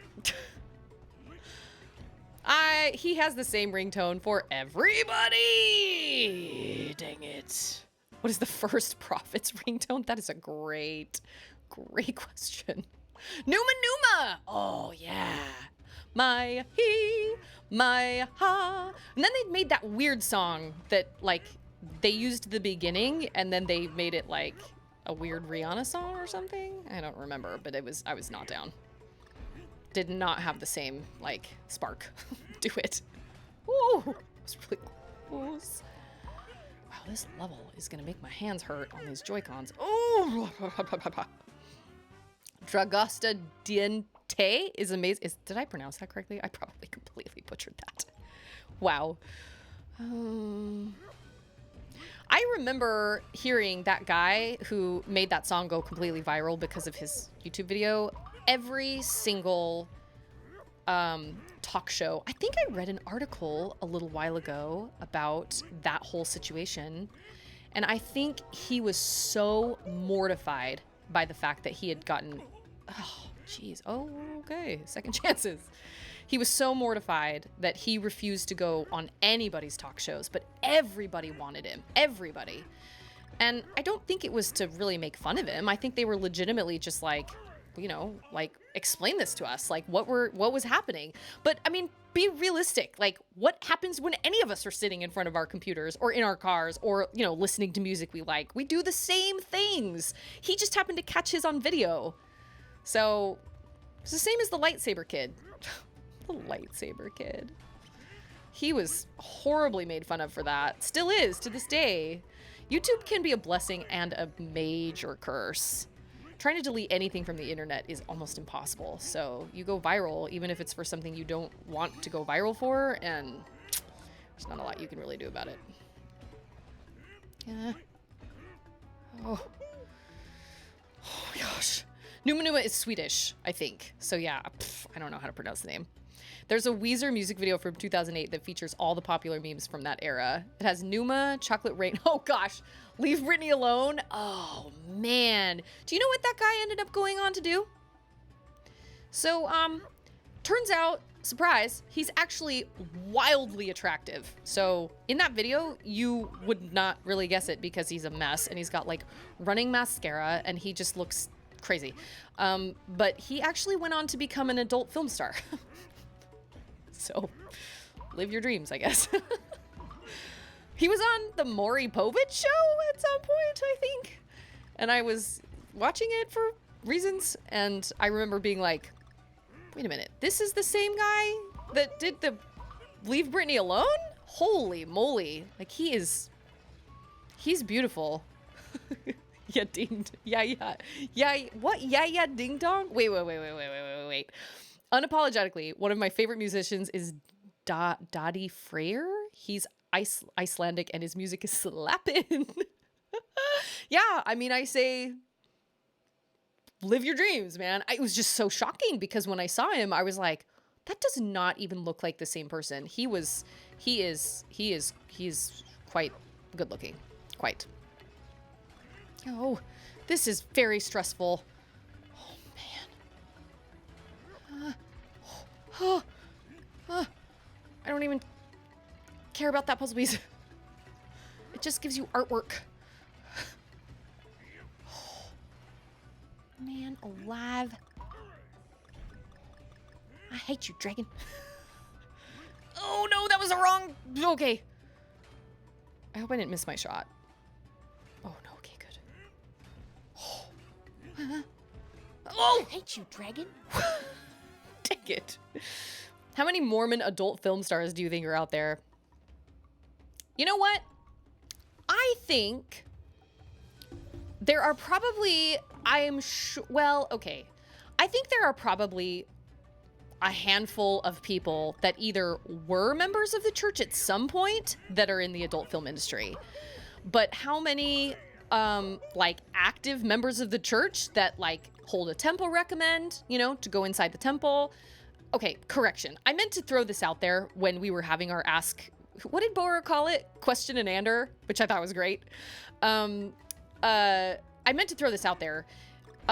Temples are really, really sacred places, but anybody can go inside a temple, but there's a little, like, front desk inside, and that is where they double check and make sure you have a temple recommend. And if you want to go inside, like further inside, then you do have to have a temple recommend. But anybody can go through the doors and anybody can go inside. I think that's a very important thing to remind people, because I think too often people are like, oh, well, I can't go inside. And that's not true. You can, you just can't go like past the little front desk, because they just make sure that everybody who's in there is there for, you know, a session to do service and has a temple recommend that's not expired or whatever.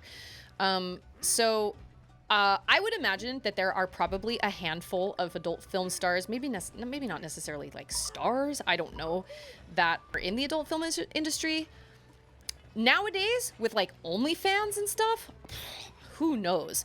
But what I can tell you is if they are, they would probably be in that situation that Ander talked about having a membership council and having their membership removed, because that goes against what the church teaches, and therefore, I mean, it's not in line with the church's guidelines and the church's teachings. And so if a person were to come out and be like, yeah, I'm a member of the church and I'm an adult, I'm in the adult industry, that's not, I don't want to necessarily say that's not okay.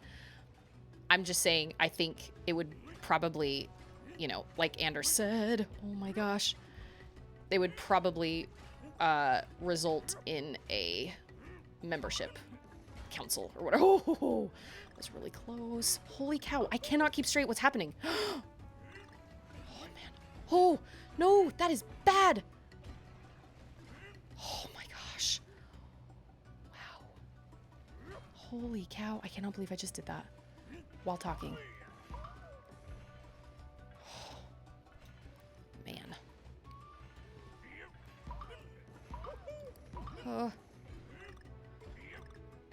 Okay, I can do this. Oh yeah. Hallelujah. I think I did it! I did it! Yes! Fantastic. Okay, I discovered, is it Dottie or Daddy? Dottie. I met Dottie after he did a cover of the Ya Ya Ding Dong from the Will Ferrell Eurovision film. This is all Greek to me. I do not understand. I randomly found Think About Things and got hooked. I need to write this person down. What's his name? Dottie what? Daddy. Hey, it's Crouching Monkey! Seriously, you're with me. I'm with you. We are together because whoa! That was very, very stressful. Okay, wait. Freyr. I'll have to look that up. How are you, Crouching Monkey?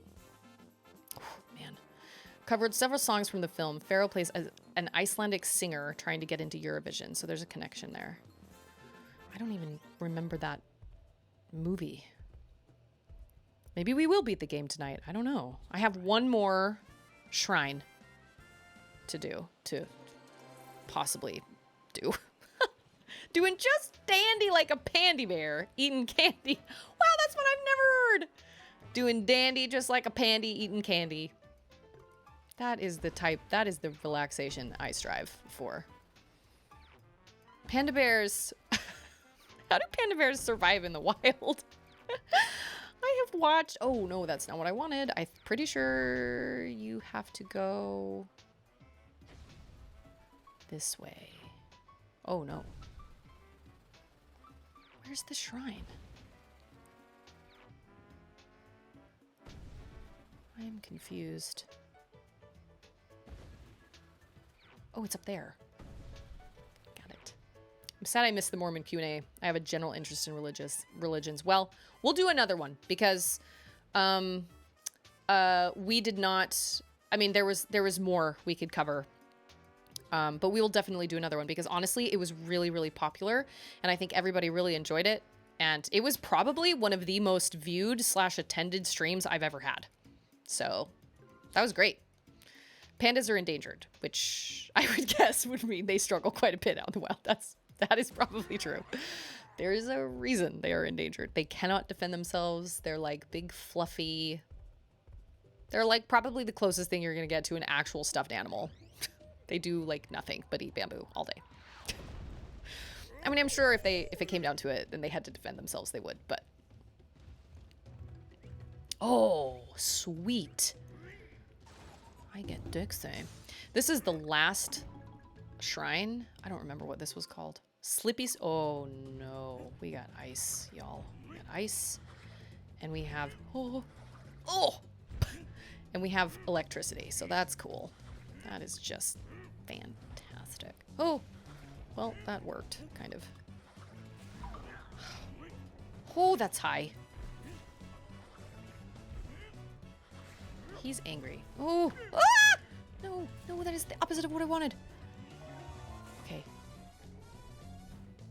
You know what I'm gonna do? I'm gonna make him turn into a heart. Oh, yeah. Oh, this is bad. Okay, wait, I have to read this. I don't think they really have predators in areas they live, so they just have to fight their own laziness. It's probably true. Is there anything else you wanted covered in the AAA that we didn't ask? They really love Coca-Cola. No, those are polar bears. Silly. The polar bears are the ones that are all about the Coke. I don't know. The temple thing was one I definitely... Oh, that was a mistake. I definitely wanted to reiterate because I suddenly realized, oh, after the fact, I was like, oh, shoot, I forgot to mention that. But I just think that's important to remember. Because I know people already are like, oh, they're so secretive. Like, they don't want anybody coming into their temples or whatever. And that's not true. It's just... we want people to come in and participate and like do service and whatnot, but there are just certain guidelines and certain things, you have to do in order to be worthy to get a temple recommend. Oh man, why you gotta be like that?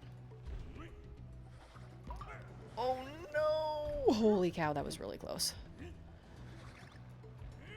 And, it's just a very special, sacred place. And people have a tendency to mock what's sacred for a lot of people. So it's just protecting things that are precious and sacred. Okay. Gonna hang on. Oh, we're not talking about polar bears? No, we're talking about pandas.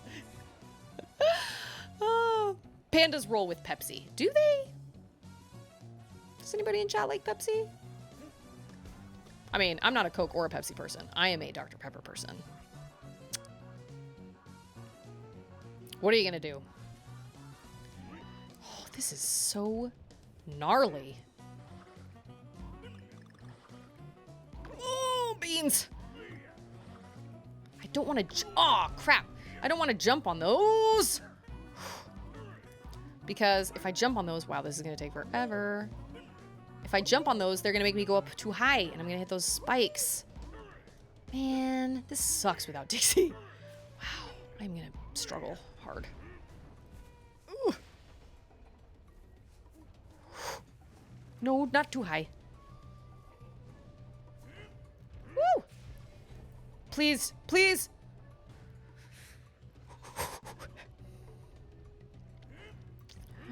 I am so glad I don't have to collect Kong letters in this. Can you imagine? That would be terrible. Yes. Okay, I see chat moving. Give me just a second. Is this gonna... Oh, I don't need a heart. What I need is Dixie, y'all. I really need Dixie. Like something fierce. Is this gonna give me a puzzle piece? Yes. I don't want a puzzle piece. I don't need a... I don't need a puzzle piece. I mean, I do. Oh. What? Why did you jump up? DK. Oh my gosh. Just keep moving. Just keep moving. Okay. Oh. What I've noticed is that you tend to be a bit more open to perspectives as an individual, and I think that might be due to you being a part of a religious minority. Has anyone ever mentioned that to you? I don't think so. I honestly think that's probably just a lot of how I was raised. I think I just had parents that exemplified that, like not being judgmental at all, not living in a box, not just teaching their kids to just be open-minded. And I mean, I don't know. I feel like you can make things really awkward or you don't have to make things awkward. I don't know. I'd like to think I'm a pretty open-minded person. I mean, I have my beliefs, obviously, but I also understand other people have their beliefs. And who am I to say, well, you're wrong or whatever, because I know what I believe because I've had personal experiences in my own life where I've received, answers to prayers or answers to, questions or whatever. And I've experienced that for myself. But it's like I said during the Q&A, it's like describing salt to somebody. You can't really do it. You have to just kind of experience it for yourself. And I respect that for everybody. And I just hope they respect that for me too, instead of telling me that I'm wrong or that I'm a member of like a cult or something like that. I mean, I know it's easy to look at religions as oh no, I totally understand. And I appreciate that because I don't ever want to be looked at as a person that is narrow-minded or that's like, oh, well, you can't talk to Susie about that stuff because you know how she gets.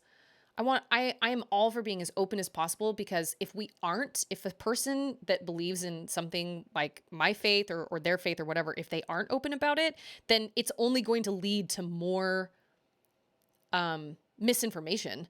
And so when I actually got into trouble at my salon for talking about the church, she was like, well, we've just had, that was I didn't get a good wind up.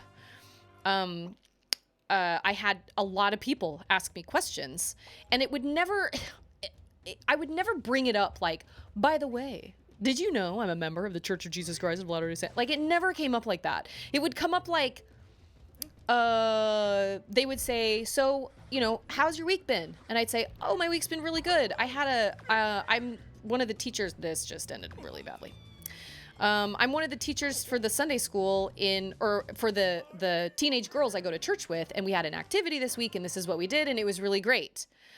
That's how it would come up. And then they'd say, oh, what church do you go to? And then I would say, I'm a member of the Church of Jesus Christ of Latter-day Saints. That's always how it came up. It came up really organically. I was never proselyting or trying to anyway. So because I talk really loud and because I have volume control issues sometimes in my life, I got into trouble for it. And my salon owner was like, we don't want anybody thinking that that this salon sides with any one religion or any one belief. We want to be completely neutral, and we don't want anybody to feel uncomfortable being here.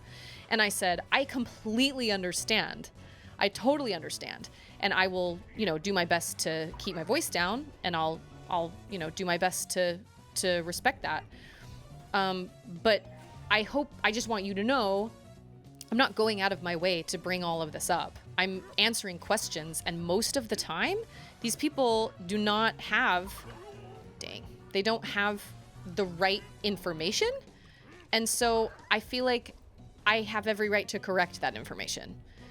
If they need, if they have heard something wrong that's negative about my faith, I feel like I owe it to myself and to my faith and to everybody around me to correct them and make sure they know what the actual truth is.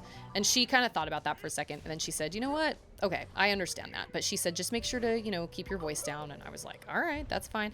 And I get that, I respect that. Not everybody wants to listen to, that while they're getting their lashes done. I totally, honestly respect it. I didn't think I was being loud, but then again, I've always had a problem, realizing how carrying my voice could be. So, because to me, it doesn't sound carrying at all, but to other people, it might. And so I learned volume control at my salon. That was a place where I really learned how to, control my volume. For a lot of people, especially with things like religion, it seems that some cannot believe what they believe if they allow the possibility others could be right. They have to be right. Yeah, I mean, I know what I believe, and like I said, I've experienced it for myself in my life. I've had prayers answered, and small prayers that, like I said during that Q&A, small prayers like finding my keys when I have 2 kids in the car and my baby's crying and I have to get somewhere. And I say a quick prayer and I'm like, oh gosh, please help me find my keys. And then boom, I find my keys. That is not a big deal to most people. But to me, that really meant something because I thought, shoot, he was listening. And that was really what I needed right then. And I was really grateful for that. That is what really builds a testimony or a belief in something. It's not these big, giant, earth-shattering experiences because you don't have big, giant, earth-shattering experiences very often. So if you only base your belief on these earth-shattering experiences that you may not ever have, you're not gonna believe. It's the small little things, the little blessings, the tender mercies that come into your life because, and I had this conversation actually with Manuel, my friend in Germany. He was my sound engineer for my audiobook.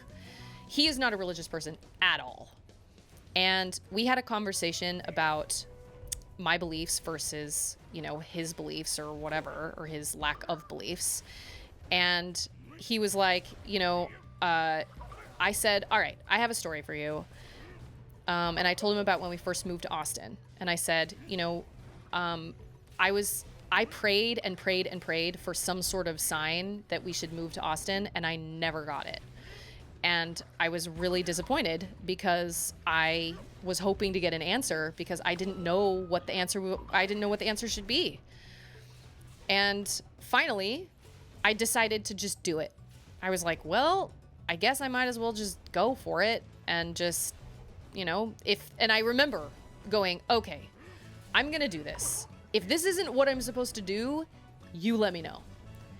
And it was one of the best decisions I ever made in my life. And I did receive some sort of, call it a confirmation, if you will. I did receive some sort of confirmation that I was in the right place when we got to Austin. I felt it in my heart, and nobody else can take that away from me, and nobody else can tell me I didn't feel it because I did. And he was like, well, he told me some story about when he moved and he didn't like his house and he was frustrated and he was really upset and he slept on it and the next day he felt okay.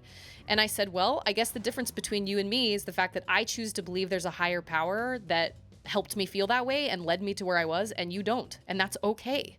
That's okay. We can still be friends. It's fine. And he was like, I guess that's true. Have you ever been made fun of being Mormon growing up? No, because I was in Utah where everybody was Mormon. I would say I probably was made fun of more in Austin because because I worked at a salon that was in downtown Austin, and it was very, very hippie. And I will not lie, it was quite the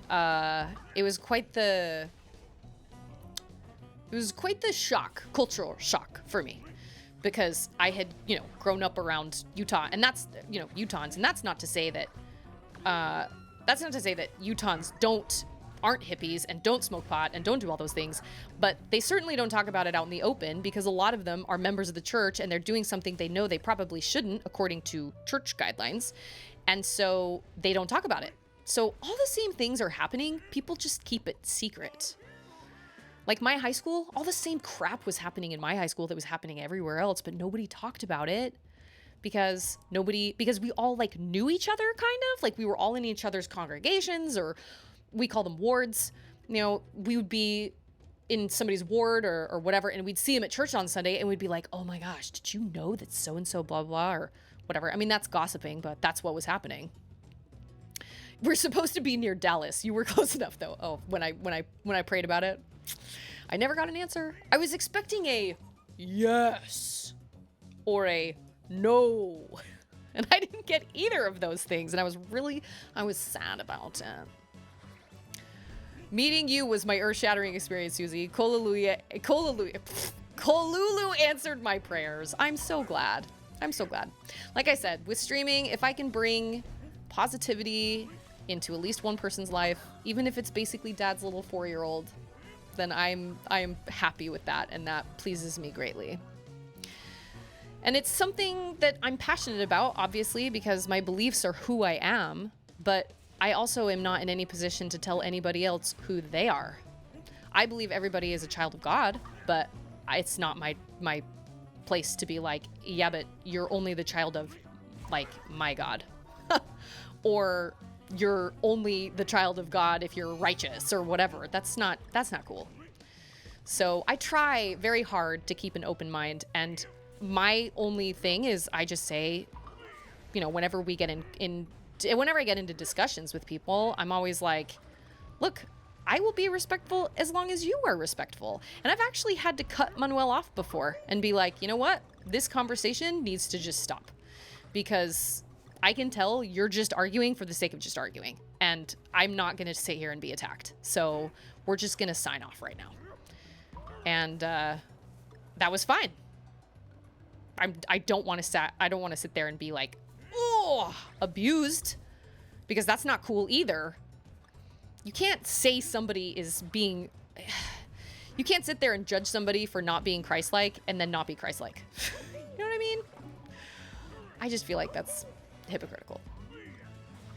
This level is also insane. Like, absolute insanity. Oh no, that's not what I meant. Oh. You know what? We're just gonna chance it. Oh. Ugh. I hate ice mechanics. They are the worst. And I know chat is moving. I will get there momentarily. Okay.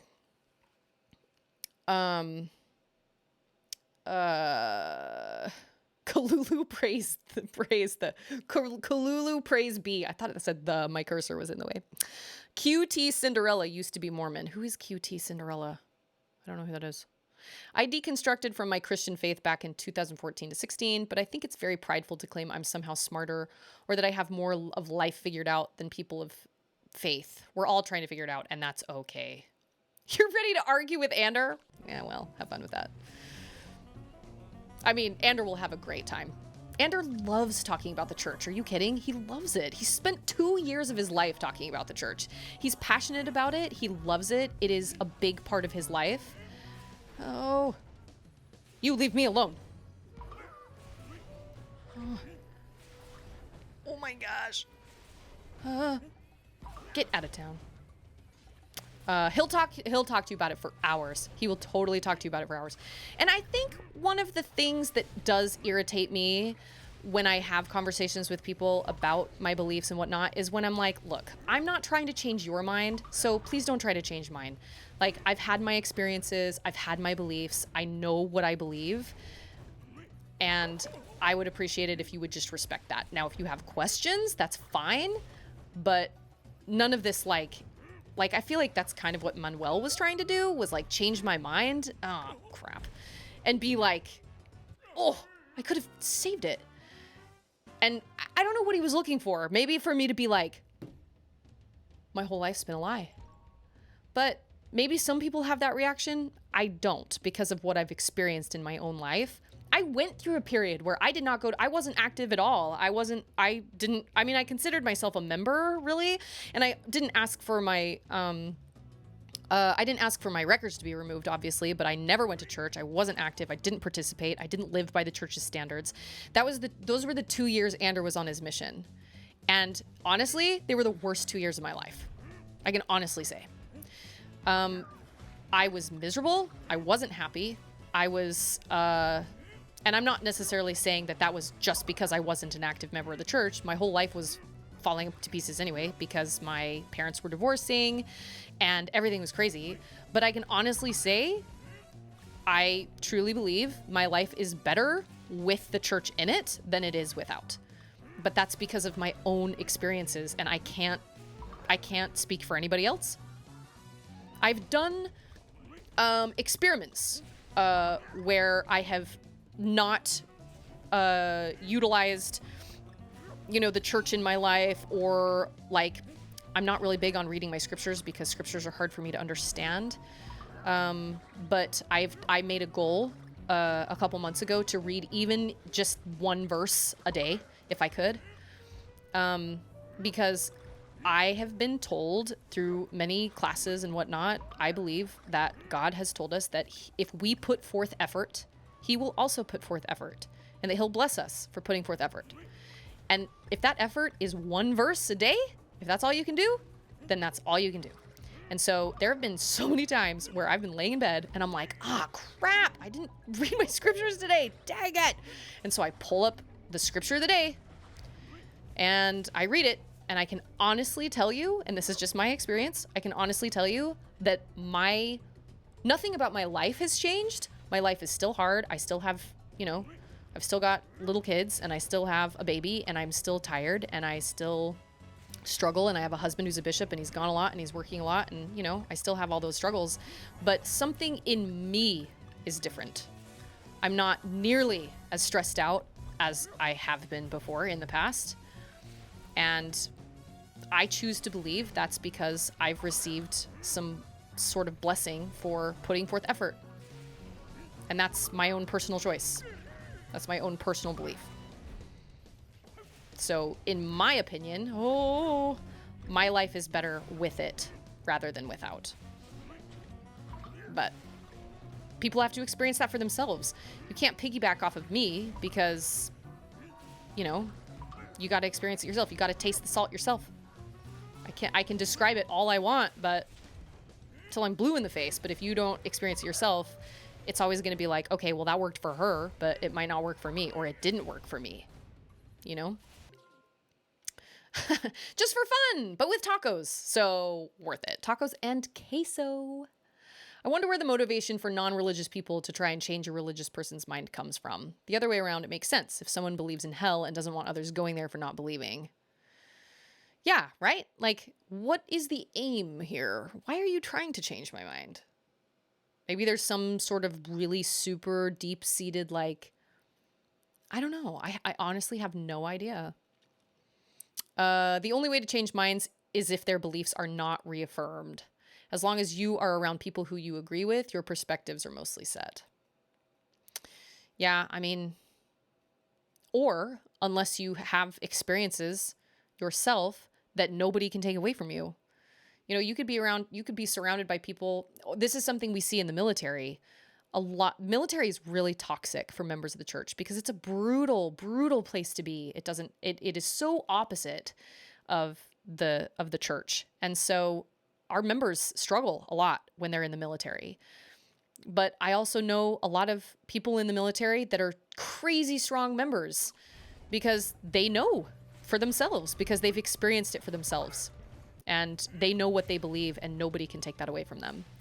So they can be surrounded by all these people that are negative and say, you're crazy for believing that stuff.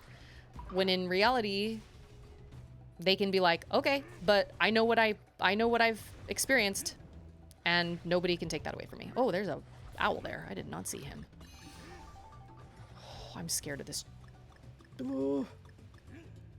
This Dixie? I'm so glad I have you. Oh. But I just want to throw out there as well. Oh, we did it. Oh, there's like a secret. I'm too scared. Nope, too scared. Obviously there's a secret, but I want to like beat the level because I just want to throw out there that I am grateful for your guys' respect and that I've never felt like bullied. I've never felt made fun of. I've never felt attacked. And I appreciate that because it's a huge part of who I am. And it's something that's really, really important to me. So, you know, I just appreciate that. And I appreciate your respect in the Q&A as well, because I was worried that not any of you, because you guys are always respectful, but I was worried somebody was going to show up and start spewing something, and nobody did. And I'm really grateful. I mean, people may think that, I don't know. People have bad experiences, you know. I don't ever want to be the person that is like, I don't ever want to be responsible. And granted, people are responsible for their own feelings, but I don't ever want to be the reason somebody is like, oh man, heck no. Like if they ran into Mormon missionaries or something, I don't ever want to be that reason for people to be like, oh man, I knew Susie in high school and she was the worst. And she was a member of that church. No way. I don't want to be that. I want people to remember me fondly. And even if they don't end up joining the church or they don't find joy in it or whatever, I don't ever want somebody to remember me that way, regardless of what the reason is. I don't want anybody to think back and be like, oh gosh, that Susie chick, I freaking hated her. I really, really hope I'm not that to somebody. The funny thing is, it actually takes a lot of faith to be non-religious. It's not the same, obviously, but you have to be a certain amount of You have to have a certain amount of belief to be a non-believer. That's a really interesting point. You are right. For people adamant there is nothing else, I agree. I don't feel like I have to have a lot of faith to believe I don't know enough to know what is out there. The assumption here is that the default is to be religion. For personal beliefs, there is no default, however. Geography is very good at determining somebody's beliefs. Yeah, I mean, who knows what would have been different had I not been raised in the church? I have no idea. I was born into it. I was raised in it. I went to primary all my life, like all my young life, which is the reason it's called primary is because it's where all the basic principles of the gospel are taught to all the children. I was in primary all my life, growing up. And then I moved into the young men and young women program when I turned 12. I mean, I was raised in the church. And then when I was about 16 was when I had my super bad years, but they were bad for a myriad of reasons, right? I was in limbo. Like I lived with my mom. I didn't feel like I belonged in any ward, even though my records were technically like in my mom's ward. I didn't like the bishop of that ward. And sometimes there are crappy bishops. Like they're humans. We are imperfect people trying to do the best we can, right? And sometimes we fail. Sometimes we really fail. I've met bishops in my life that have not been great. And I've heard stories about bishops that have run off with other people's wives or have left their own wives for nannies or whatever. I mean, people are just people. And what always cracks me up about this whole thing is whenever I had clients that were like, my clients were fascinated by it as well. My clients didn't know a whole lot. I had many, many clients that didn't really know a whole lot about the faith either. And most of my clients were Christian, but they didn't realize that the Church of Jesus Christ of Latter-day Saints is Christianity as well. But I think people get mixed up because of the Mormon name. And that's why the prophet a couple years ago was like, we shouldn't use the name Mormon anymore. We should use the whole name of the church because this is Jesus Christ's church. And when we just say Mormon, it leaves his name out of it. And that's part of the reason people feel like we're not part of Christianity. But Christ is the cornerstone. He's the foundation of this religion. This is his church. So yes, we are absolutely Christians, but a lot of people don't know that. But anyway, people would come in and they'd be like, oh my gosh, did you hear about that Mormon guy that killed his wife and poured bleach down her throat and blah, blah, blah. And I would be like, oh my gosh, that's terrible. And so they'd tell me all about it, all the grisly details. And they'd be like, can you believe that? He was Mormon. And I'm thinking, I don't know if he would have said that if he was Catholic, or if he would have said that if he was maybe Jehovah's Witness. I don't know. But I just found it interesting. And maybe that's because they knew I was Mormon. But I don't know. It was just funny because they always felt the need to throw that out there. And I would always answer the same way. Yep. Yes. We have some crazies. We got some crazies.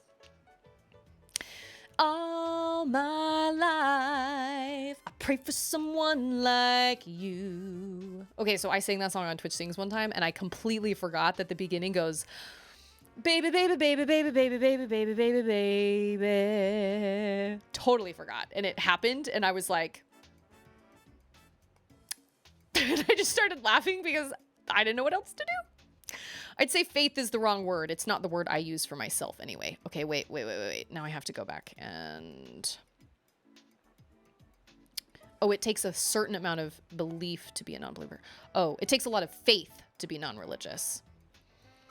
People are responsible for their own feelings. Just curious what you meant by that. I've always been of the mindset you don't get to dictate your feelings, but you get to dictate your thoughts, words, and actions regardless of your feelings. What I mean by that is it's a choice to become like terribly offended by something somebody says. Or, I mean, you're totally welcome, obviously, to feel angry if somebody does something awful to you, right? But you have a choice as well to react in a certain way. And nobody else is responsible for what you feel inside. Like... No, because that's not entirely true. Because people can be absolutely jerk and be terrible. Or it can be awful. What I try to explain to my daughter is...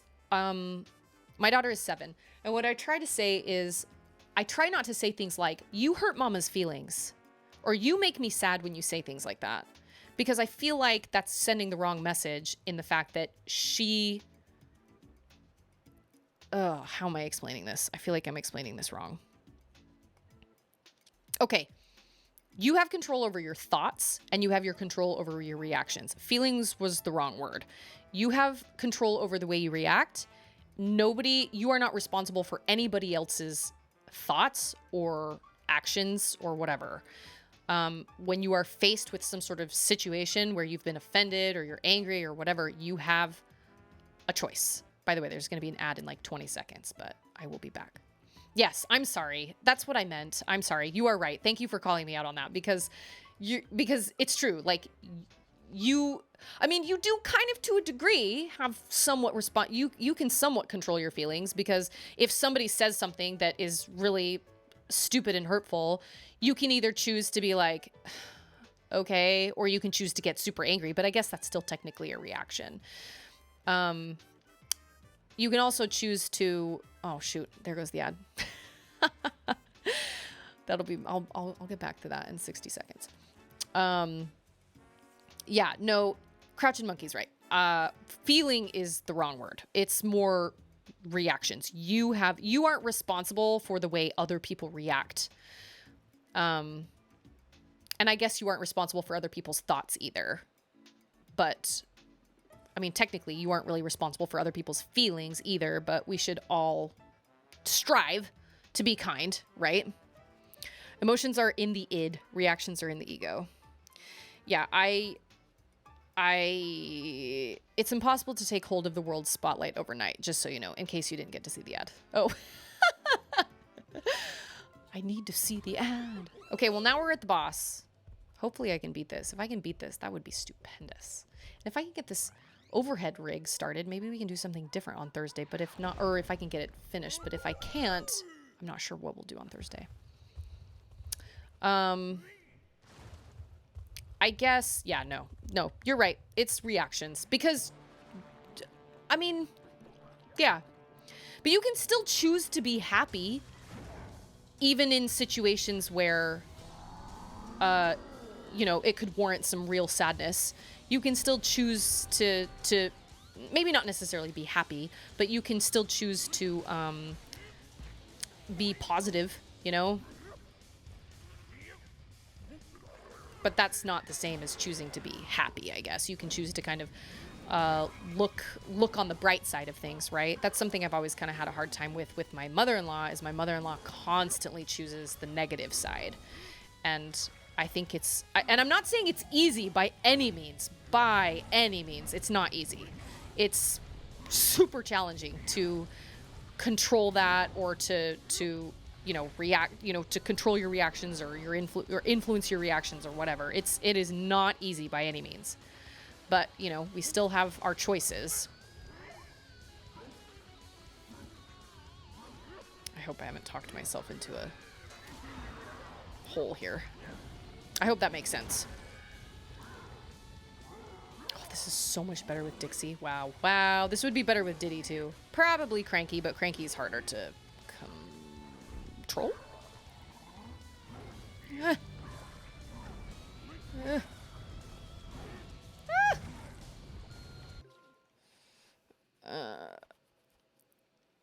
The superego will recontextualize your circumstances that can be objectively bad. Yeah, we're on the same page now. I've just always had a hard time dealing with people who shout, just be happy, as if it's a switch. Oh, yes. No. I am with you on that, because I have a mom and a sister who both suffer from depression. Just yelling at somebody to just be happy, that doesn't solve anything. And that is definitely not what I believe. I am 100% for medications, for balancing, chemical imbalances and things like that. I do think there are some people that do have a tendency to just look at everything negatively, that don't suffer from depression and don't have those things, and they just like being a victim, and they just like acting that way. And I do think it's possible in that case to be like, okay, let's choose to focus on the positive, right? And that's a choice. I'm not saying it's an easy one, but it's still a choice to choose to focus on the positive instead of focusing on the negative. But just shouting, be happy? No, that's no. Nope. Hey, Johnny! Late stream. I stream this late on Tuesday nights anyway. Michael's depressed right now. Is it because I didn't sing that song? I'm kidding. I'm sorry if you're depressed right now. That makes me sad. Didn't want to get my knickers in a twist with you when I figured that wasn't exactly what you were getting at anyhow. Okay, Crouchin' Monkey, where are you from? I have to know, because you used the word knickers, and it made me really happy. Happiness is great, but claiming it as the ultimate life goal falls short for me. So many good things come from paths that are not innately happy. You're from Michigan. Great. Awesome. Fantastic. I agree. And so, okay, I remember... I've talked about this on stream before. My brother was horribly bullied in our church congregation, actually, when we were all younger. And I was really, really offended by that. Of all the places for you to be bullied and feel safe, church should be one of them. And he was bullied a lot. And long story short, my brother left the church, isn't active at all, doesn't have anything to do with the church now. He hasn't raised his kids to be in the church. His wife isn't active. She's a member, but she's not active. And being an active member of the church basically just means, you go to your church meetings regularly, you hold an active temple recommend, you can go inside, you can go past the little front desk in the temple and do the service there. You do the things, you do, as many of the things as you can that you're asked to do. Be as follow the guidelines as much as you can. Obviously, nobody's going to be perfect, but, so she's a member, but, they haven't been to church or anything in years. So anyway, whatever. And so, I held on to that animosity for a really, really long time. And my brother got his life together. He's living a great life now. He's happily married. He's got kids. He's got a beautiful wife. He's in really good shape. He and I were talking a while back, and this is going to paint me in a really bad light. And I do not condone what I said. And I was having a moment. And, I'm not saying that I'm not saying I was right. I was very, very wrong. But I made a jab at something I saw on one of my brother's old bullies' Facebook pages. I came across it somehow or something. I don't even remember. And I made this jab at something he went through that was pretty awful. And it was mean. It was awful of me to say that. And my brother was like, why would you say something like that? And I was like, are you really going to defend him? Come on. He bullied you. He's half the reason you never showed up to church. Like, he's half the reason you were, like, depressed all the time. And he was so mean to you. Are you really going to defend him? And my brother was like, Suze, I don't think about any of those kids anymore. Like, why would I? My life. He just said, there's a really good chance I wouldn't be where I am right now if I hadn't experienced all those hardships that I did. He said, sure, would it have been great to not go through what I did? Of course. But at the same time, like, who knows where I would have been? I'm grateful for the trials I had because it gave me a lot of perspective, taught me a lot, made me grow. I mean, I don't remember who said this, but there's a, I think it was one of the prophets of the church. I think, was it Gordon B. Hinckley? He passed away. He was like 2 prophets ago. He said, without work, nothing grows but weeds. I mean, we're tried because it makes us stronger. And I realized I'd been a jerk and I was like, I've just hung on to this animosity for so long because of what they did to you. And my brother was like, I don't think about that ever. You need to move on. And I was like, you're right. I had a moment and I was able to kind of let go. And I've been able to forgive, not necessarily forget, and certainly not condone their behavior, but I've been able to move on from it and I don't hold on to that animosity anymore. But our trials make us stronger, but that's really hard to look at when you're in the middle of one. Oh, my channel is super PG, so it's not bad, but some people don't like certain words or phrases. Oh, I don't know. I wouldn't know unless you actually typed it out there, as long as it's not a curse word. Twitch told me to keep my message less than 500 characters. Whoops. Well, the short of it was, we do have some capacity to control our emotions and feelings, but that is incredibly nuanced and is not something we can just flip a switch for. Agreed. As long as you take my reuptake inhibitors. What did I say to the bully? I didn't say anything to the bully. I made a jab at him to my brother. He was, this once again, don't let this make you think, like, I am fully aware that I was an absolute jerk for saying this. It was a terrible thing to say. I'm normally not this mean of a person, and I'm actually surprised I even said it at all. But he said something about AA, and he was like, this marks so many days being a member of AA, or so many years being a member of AA or whatever. And yeah. And I was like, apparently he was an alcoholic. I told my brother that. I was like, apparently he was an alcoholic. Makes sense, doesn't it? Or I said something like, figures. He was such a mean kid. He had so many problems, figures or whatever. And my brother was like, why would you say that? AA is a big deal. And if he's gotten his life together, that was a really mean thing to say. And I realized right after he said that he was absolutely right and that I shouldn't have said that. And that was a horrible thing to say, because I give props to anybody that can get control of any addiction that is taking over their life. I don't care what it is. And I was fully aware that it was a jerky thing to say. And it was one of those things that just, I knew it. You can all unfollow me now. And I apologized to my brother for it. And obviously this kid never knew I had said that or whatever. And there's no reason for him to know. It's not like I'm going to reach out and be like, hey, I said something really mean about you to my brother, but I totally asked forgiveness and it's not a big deal and I don't feel that way anymore. Like, whatever. I didn't drag him into it. But I mean, thinking back on it, I actually think Joe was like, Suze, do you remember that he literally does not have a dad? Like, his dad passed away from like a drug overdose when he was really little. So he literally didn't have a dad. And I was like, yes, I remember that. And he was like, okay, well, I think you ought to just think about what you're saying and not give them so much power. Like, I don't think about those guys ever. He said, look at me. I'm successful. I'm making money doing what I love. I'm making money being a drummer, which nobody thought I was going to be able to do.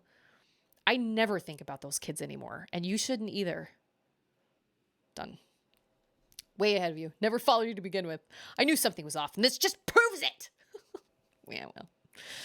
And Joe does have a killer beard. He said he might be thinking about coming out in May. I'm really excited. I hope he can make that happen. I really wish, I will not lie, I miss the days where I could just throw Charlotte in the car and we could just go places. But now that she's in school, can't do that anymore. And I explained that to her the other day. I was like, yeah, so now that you're in school, like, we can't just pick up and go somewhere now. Boo. Oh, I got him. Sweet. I didn't think I was going to get him. Why are you up in my business, man? What did I do to you? I didn't do anything to you.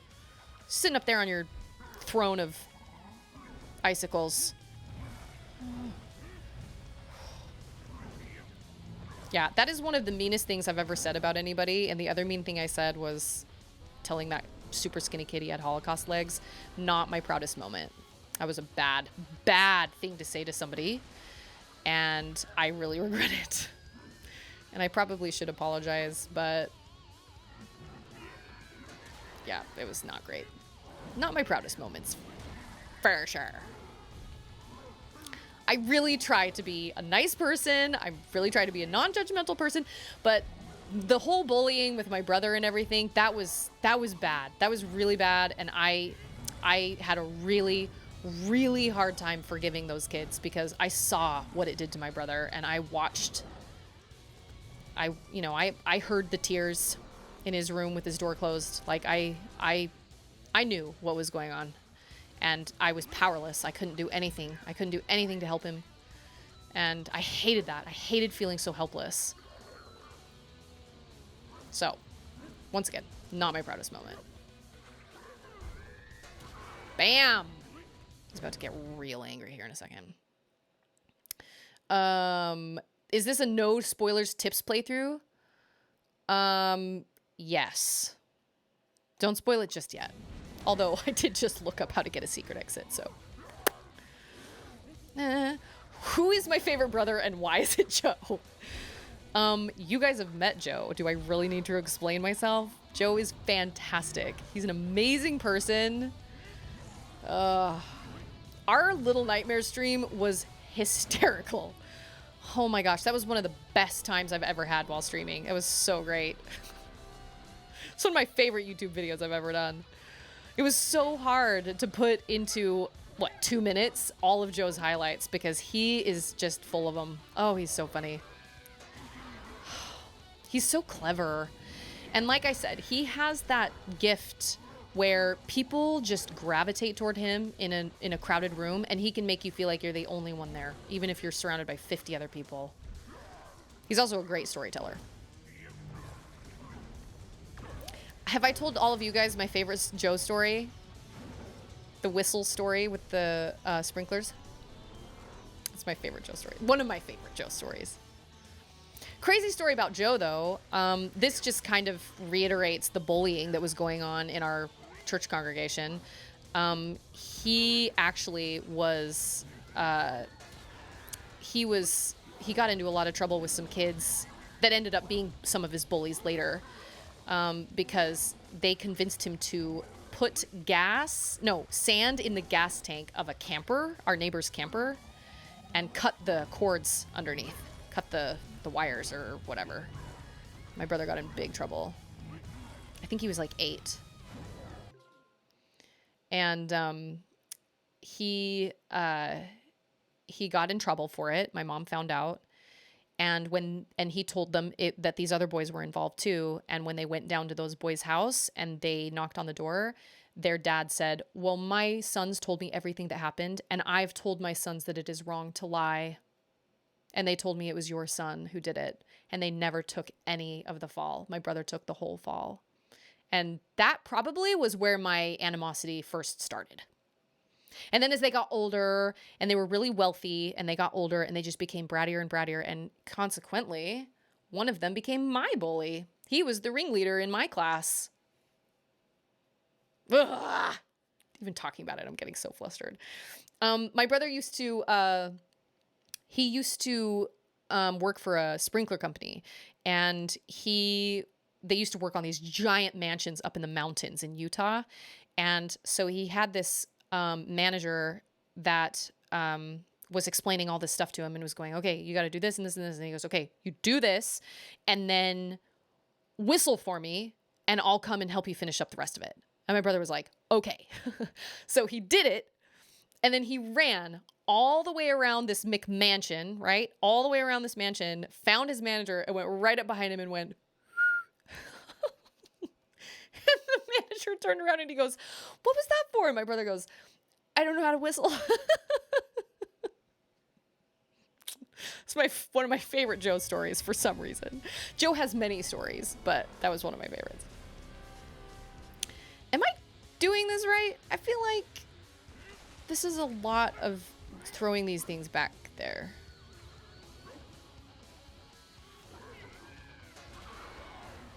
Right?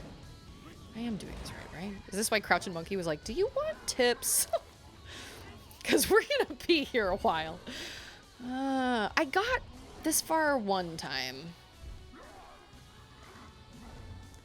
I don't understand why he's so mad at me. Why did he come to my place? And what makes this place mine anyway? I want to know. Like, why is this Donkey Kong Island? What did I do to deserve Donkey Kong Island? I don't even know. This music. Joe was a delightful little boy. Joe had a stutter when he was really little. My mom has a recording of him trying to tell my mom all about Raiders of the Lost Ark. It's a cassette somewhere in the depths of my mom's boxes at her place, and you know he's going and the guy. My mom was so angry with my dad for taking him to that movie because he had nightmares for like days. But how was my dad supposed to know? He didn't know it was gonna be scary. He saw Indiana Jones. Cool, I'll take my son to that. He didn't know some guy's face was gonna melt off. Spoilers, sorry. I got to see Raiders of the Lost Ark on the big screen because a guy in our old church congregation, it was his 40th birthday, and he rented out an entire movie theater to watch it because it was his favorite movie of all time. And so when we got the invite, Ander was like, are we gonna go? And I'm thinking in my head, are we gonna go? Oh, shoot. Are we gonna go? Am I gonna miss the chance to see young Harrison Ford in all his Indiana Jones glory on the big screen? Heck no, we're not gonna miss that chance. He was great. And then I remember one time Ander was watching Third Rock from the Sun, and there was an episode where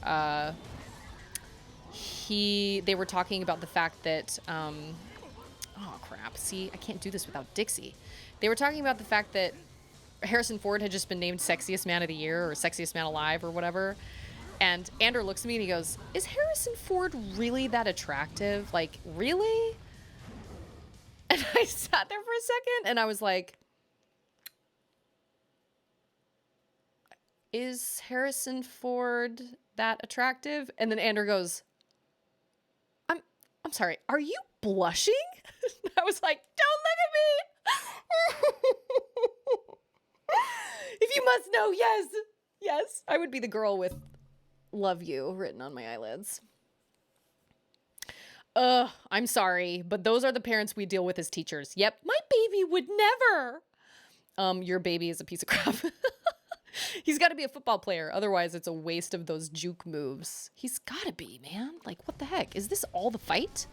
I feel like he gets really mad and starts cussing at me with the little symbols above his head, but he hasn't done that yet. I feel like this is a long time. I should have used Dixie to use Nana power. Dang. Yeah, my mom said the same thing. She was like, oh, those are the parents that we deal with, like, well, it must have been some other child because my child would never. Oh, yeah? Well, let me tell you about your little Tommy. I got news for you. That's slightly similar to Turning Red, right? A little bit of that in Turning Red. Ooh. Dang it. Would Andrew give you a hall pass for Harrison Ford? I was going to call him Horizon Ford. What? Pretty sure hall passes are not condoned by the church. Yeah, no. Gonna agree with that.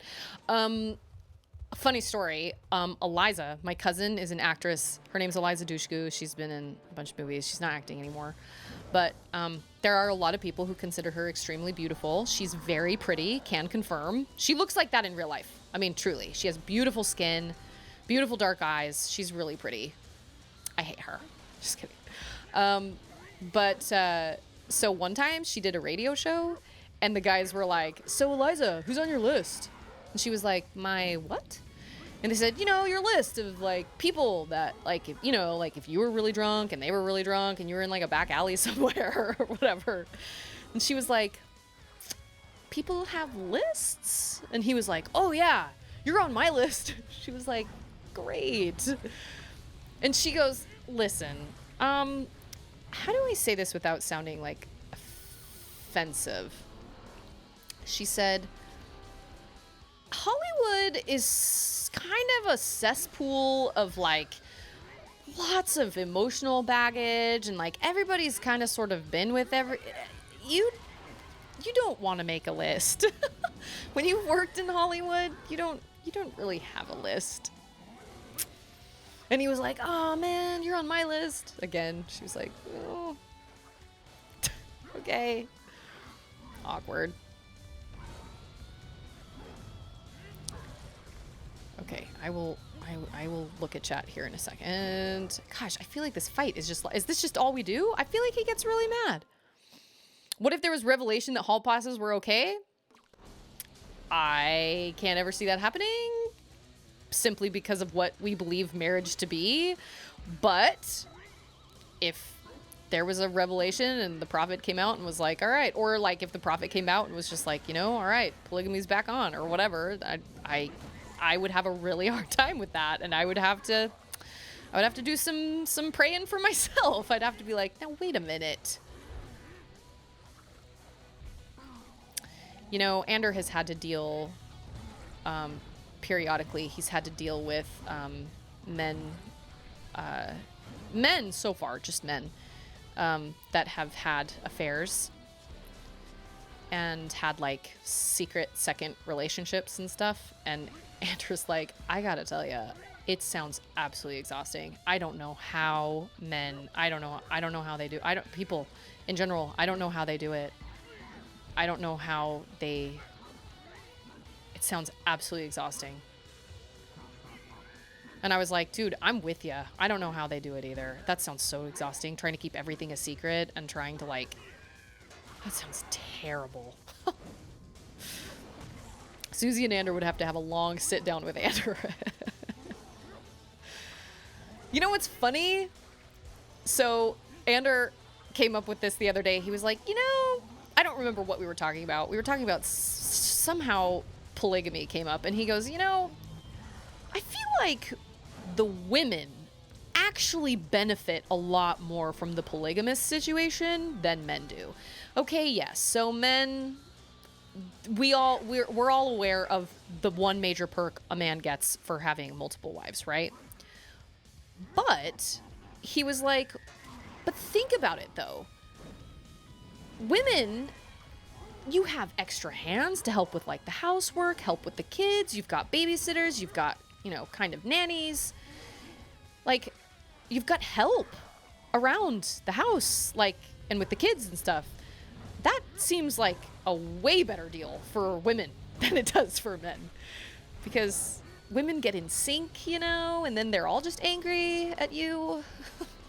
Trying to keep this as family friendly as possible, but anyway, it was just an observation. And I was like, I actually really agree with you. Because there are definitely times where I'm like, man, I really wish I had like an extra hand around here. That would be great. And Anders working, to keep us like fed. So it's just an interesting thought. Obviously, it would be hard to handle, but Ander was like, I think people oftentimes kind of overlook the fact that back when polygamy was a thing in the church, and it is not anymore, but back when it was, I mean, think about how many kids there were around, and think about how much work had to be done at a house. Like, they didn't have washers, dryers, irons. They didn't have dishwashers. They didn't have anything like that. Think of all the work that had to be done in a household. And then you add like 1 billion kids. I can't even imagine. It gives me heart palpitations just thinking about it, because I am already stressed out enough with the amount of housework I have to do just around this house. And I have all those,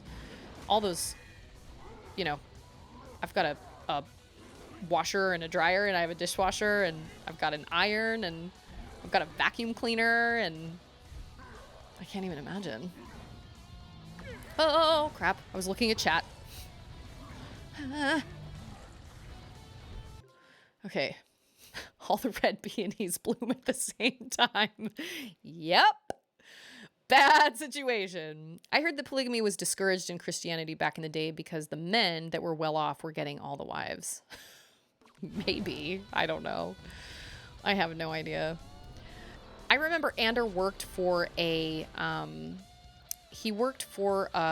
company that made cabinets, like custom cabinetry. And they had to actually make a delivery one time to a polygamist kind of commune. And it was really kind of wild. He said all the houses were absolutely enormous, huge, but none of them were finished. They all had these like little mini annexes on them that weren't completely done because it was a tax loophole, because their houses weren't finished. So they weren't paying taxes on their houses. And then he was like, there were so many little kids all outside running around everywhere, and half of them were dressed in like pioneer time garb, and half of them were just dressed normal. He said, I just got a weird feeling. I got a really weird vibe while I was there. We knocked on the door, and like one lady opened it, and she was dressed in like ye olde clothes, you know, not ye olde, but you know, like kind of like the pioneer, like out on the, you know, the wagon train or whatever, you know, prairie, but Little House on the Prairie deal.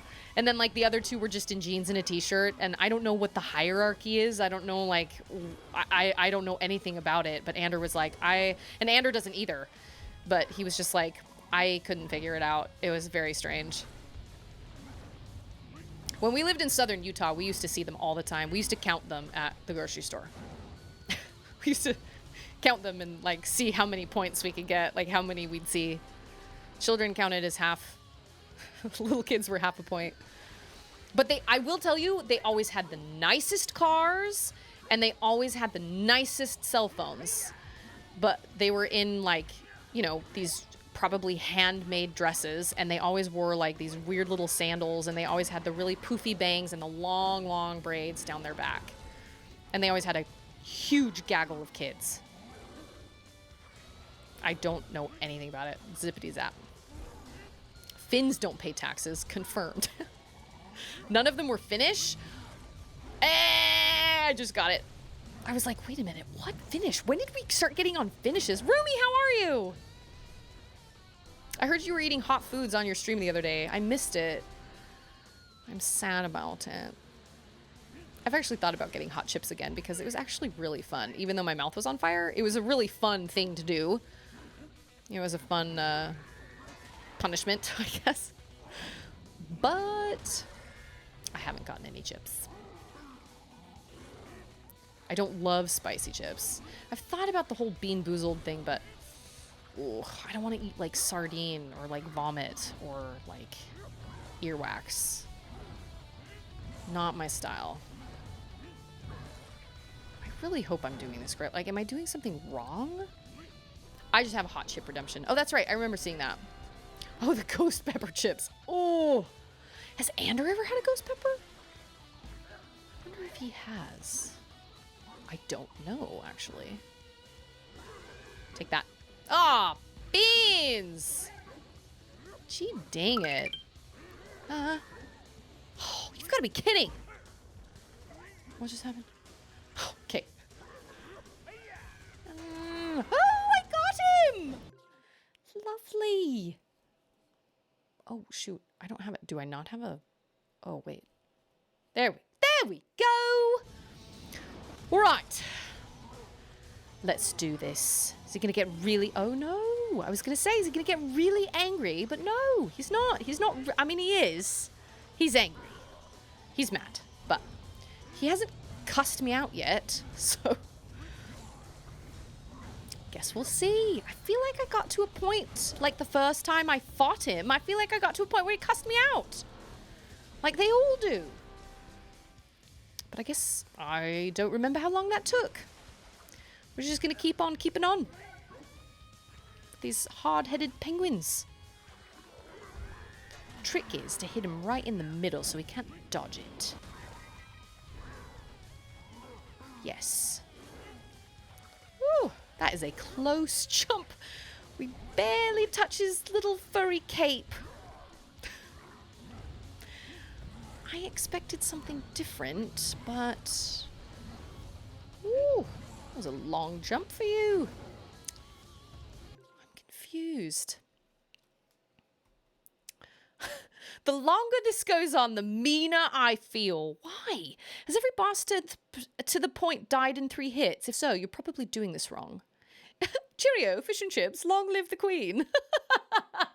That's probably one of the best things you've ever typed. They're spicy, but not that spicy. No, they've all taken longer than 3 hits, I swear. They've all taken longer than I wanted them to. I feel like I got him to a point last time, but I don't know how. I feel like I just did this. Unless I'm supposed to hit him on the... I've tried to hang on to those little penguins to try and hit him when he's doing this, but when he lands on the rocks, he just knocks them out of my hands. So I can't do that. Yeah, I don't know. I feel like I must be doing this wrong, but maybe not. I don't know. I can't imagine what else I'm doing wrong, though. Oh, I feel like my accent is terrible tonight. It's bad. Bad situation. Am I supposed to hit the horn? No. If I just... I can aim anywhere and it will hit him. It doesn't matter. It just knocks his thing off and then knocks his block off and then he just comes and runs at me. I wonder though, no. I was going to say, I have an idea. Oh, I'm not done with my time yet. I was going to say, I have an idea to make him jump into the lava, but that's not... But those things pop up too fast. I feel like I'm doing this wrong. I think I have to hit his helmet. Maybe?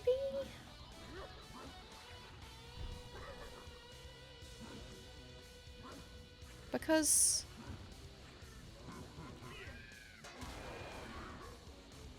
Well, I did it then. Oh, my timer's gone. Yeah, it has something to do with his helmet. Because he keeps, like, putting his hands on it, adjusting it. But I legitimately don't know what I did differently the first time I did this. I feel like I just did this. Okay, now I have to... My chat is apparently paused. Wallaby, didgeridoo, Hugh Jackman, Dingo Baby. Why did they cast 6'3" Hugh Jackman as Wolverine? I demand my short superhero representation. How is my Aussie accent? Ooh, I don't have much of an Aussie accent, honestly. I can say certain things with an Aussie accent. I can say like 7, like the number 7. I can say, I don't know. What else can I say? I feel like I had one other one. Huh. I feel like I'm doing this wrong. Somebody help me. Crouching monkey, you know something that I don't? Am I supposed to hit him on the back? No. I feel like if I do that, I'll just get hurt. Because this should not be going on this long. Aren't they redoing? You just helped yourself? Oh, am I really supposed to do that? Wow, I am a moron. Okay. I thought that would hurt me, but it... But maybe not, because he doesn't have, because like I can't hit him on the head, right? Okay. Now we're gonna get somewhere. Time to get serious. I need to make that a command. Basically, Dad, you need to try your command. Everybody else has tried it, and it, oh, maybe I do remember doing this. And it gives you nanas for nana power. Okay, that's it. Thanks, Crouching Monkey. Okay, so we just wasted about 15 minutes. Cool. Great. Great. Grand. Wonderful. Okay. No. Basically, Dad. Your name. Basically, Dad. Was I friends with Andrew before his mission? Heck yes. I was head over heels in love with him. Are you kidding? Yes, I was. I don't know. Oh, are they doing... Yes, I agree. I would not have progressed at all without doing that. Yeah, try... I've come close so many times. I know. What is up with that? Have you guys ever watched Courage the Cowardly Dog? What is up with that? Aren't they redoing Wolverine with some kid? What? Yeah, well, I'm prawns on the bobby. The bobby. Bobby? Yeah, I don't know. I have no idea. Yes, I was friends with Andrew before his mission.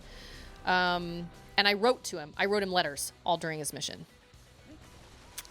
I really, really wanted to date the kid, but he ended up moving away from Utah before I ever turned 16, which according to church guidelines is the time that you can date like one-on-one. And my dad followed those guidelines extremely strictly. Oh no, did it not work? Oh, you've got to be kidding. What? We're gonna have to... Oh, now he's mad. Ah! Okay, hold on. Oh. Hello. How long have you been home? 12 hours. Dang it. Okay, wait.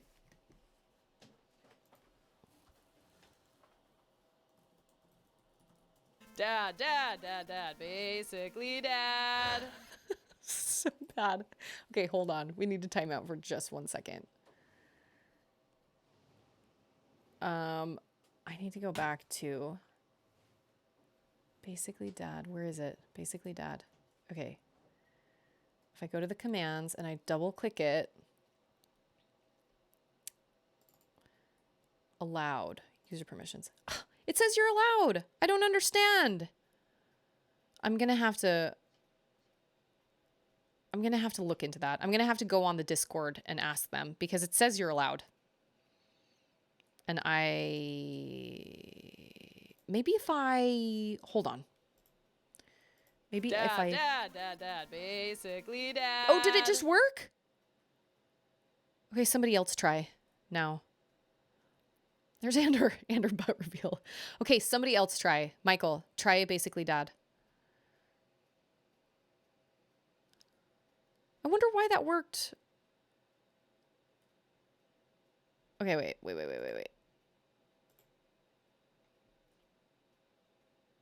Okay, Basically Dad, try one more time.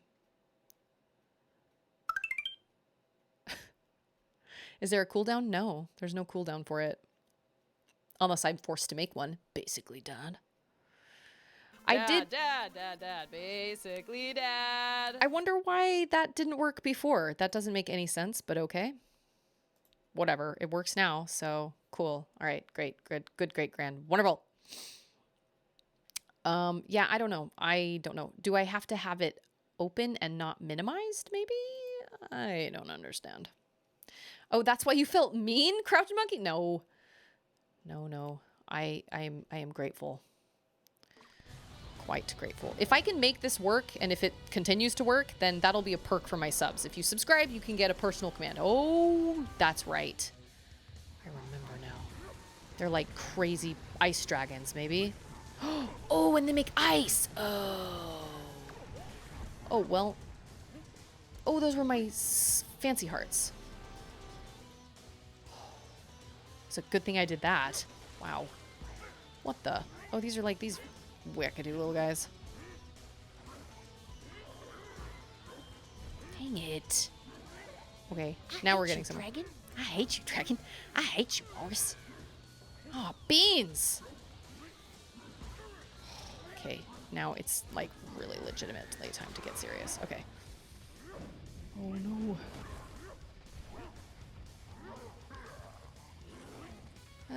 Oh crap! Dang! I only have so many tries. Oh, he's changing color. That's right, they do that. Is that gonna come back with ice? Oh no. Yes. Yes! Oh, so there's now only like some ice? Cool. There's gonna be an ad in 2 minutes. Uh-oh. Okay. I'm paying attention. Paying attention. Attention was paid. Good. I cannot allow you to make an "it's time to get serious" command until I play Mega Man 8? Okay. Alright, that's fair. I remember watching Joe play it. Time to get serious. My dad's favorite was hoo-ha-ha. Hoo-ha-ha. Oh, beans, no! Oh, this makes it so much harder. You've got to be kidding. Did I really just miss all that? I'm so mad about it. And there goes Dixie. And there go I. There go I. There I go. I was today years old when I learned mods can't mod other mods. You know what? I actually don't think I knew that either. So if basically Dad is a jerk and spams his... I hate you, Dragon. Okay, now we're not going to waste 15, 20, 25, however many minutes. I'm giving myself 30 more minutes. I will sign off at 11. The hoo-ha-ha, yes. He likes the hoo-ha-ha. I think that's Zero that does that, right? His name's Zero? Yeah. Oh, gotcha. Okay. Crouching Monkey's probably sitting over there like, oh my gosh, Susie, get it together. Boom. Oh, thanks. As if I have enough of those, or don't have enough. One banana. Oh, he's already mad. Like, really mad. Oh, man, I wasted so much time. Okay. Almost just jumped into the lava. And I don't even have Nana power. Dang it. Okay. Paying attention. Do they? Oh, I was just going to say, do they fall on the already iced ones? Yes, they do. Got it. I wouldn't stay here if your gameplay was that frustrating. Okay, well, that's good to know. Just remember, I'm full of reactions, which can be made into commands. Seriously, I have so much fun making commands. They're so fun. I don't know when I'll use half of them, but it's okay. Oh, yeah, I get 1 nana. Oh, I got 10 nanas. Oh, he gets faster. Ooh. Baby's making noise. If Standard Father spams his command, I'll have to politely but firmly ask him to stop. And if he still keeps going, I'll have no other choice but to keep asking him. Politely but firmly. I guess with this command, we will learn if basically Dad is a child or not. If he can control himself. Oh, I'm thinking about what you said about those parents, basically, Dad. I'm with you. Having parents that were both teachers, and my dad, I mean, Alex can probably, confirm this, but my dad was a college professor, and he had the same crap. He had parents come in, but they're college kids. Excuse me, why doesn't my son have an A? Why is he failing? Well, ma'am, I hate to break this to you, but your son is irresponsible. Not my son. Surely. Impeccable impression. Oh, he's now really mad, even more angry. Oh, something's happening. Oh. That's brutal! Because... Your son's name is Shirley? FERPA is what allows me not to talk to parents. That's great. What does FERPA stand for? Furpa. For sure. Furpa. Your son's name is Shirley? Surely you can't be serious. Surely not my son. No, of course not. All right. Okay. I know I said it was time to get serious, but now it is indeed time, even more so, to get serious. For sure. For sure. Oh my goodness. Seepies. Oh yeah. What's your problem, man? Give me that Nana. Why are you so mad? Why you gotta be like that? How dare you? Wow, yeah. I just ran around just hitting him with penguins for so long. Oh, I'm so sorry that I wasted so much time. Apparently my chat is paused. Family Educational Rights and Privacy Act. I did not know that was a thing. Wow. Must be nice. If the kid is 18, they're an adult and they have to sign a paper giving Alex permission to talk to their parents. Oh. Could be. Crouching Monkey, I don't know, because he does. He keeps adjusting it. Clearly it doesn't fit. He probably stole it from somebody with a smaller head? Bigger head, maybe? I don't know. Okay. All right, I'm prepared. I am prepared.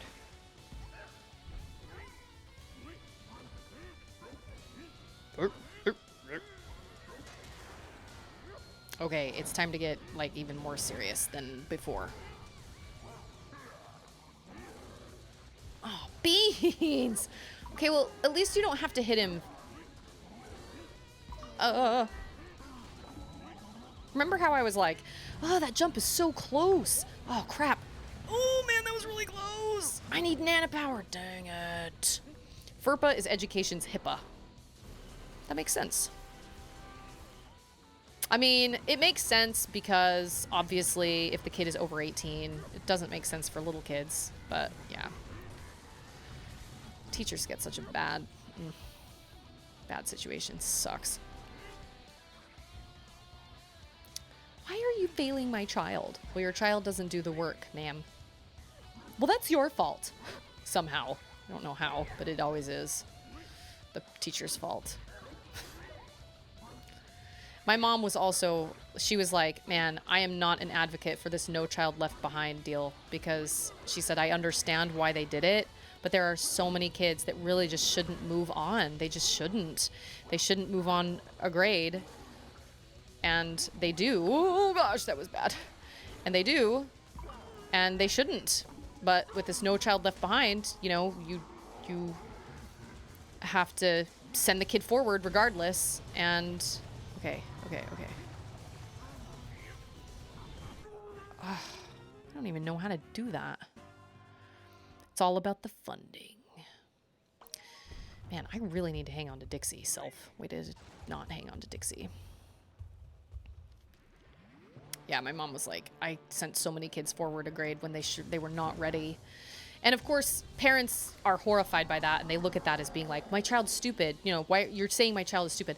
No, I'm just saying your kid has a harder time learning certain things, and your kid would really benefit from you holding them back a year. They would really, really benefit from that. It doesn't mean they're going to be behind in life. It just means, you know, they just need a little extra time. Aw. Oh, thanks for giving me that. I appreciate that, my dude.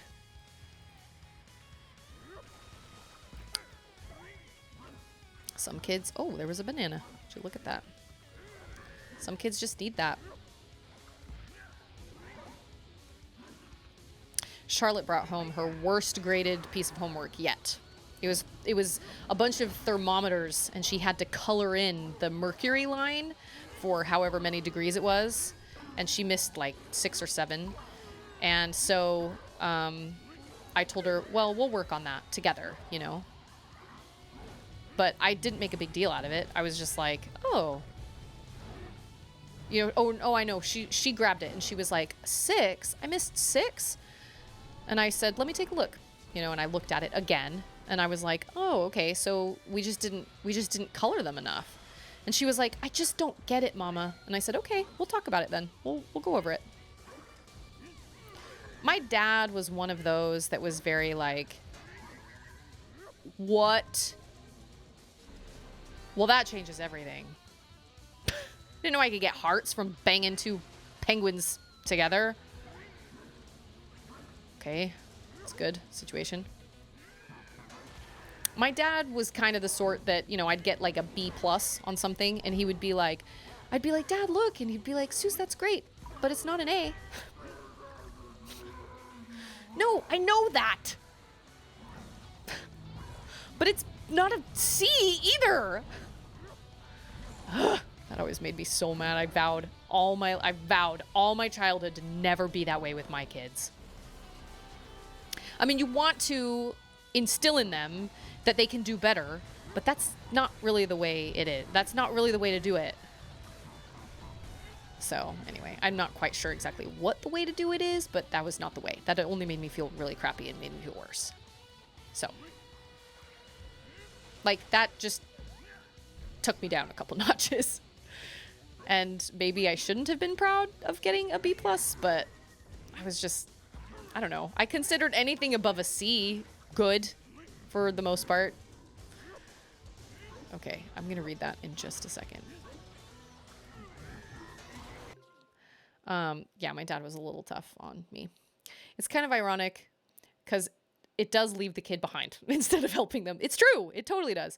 A lot of parents struggle to accept their kid isn't top tier. Like, I have 2 gifted kids and 1 special education kid.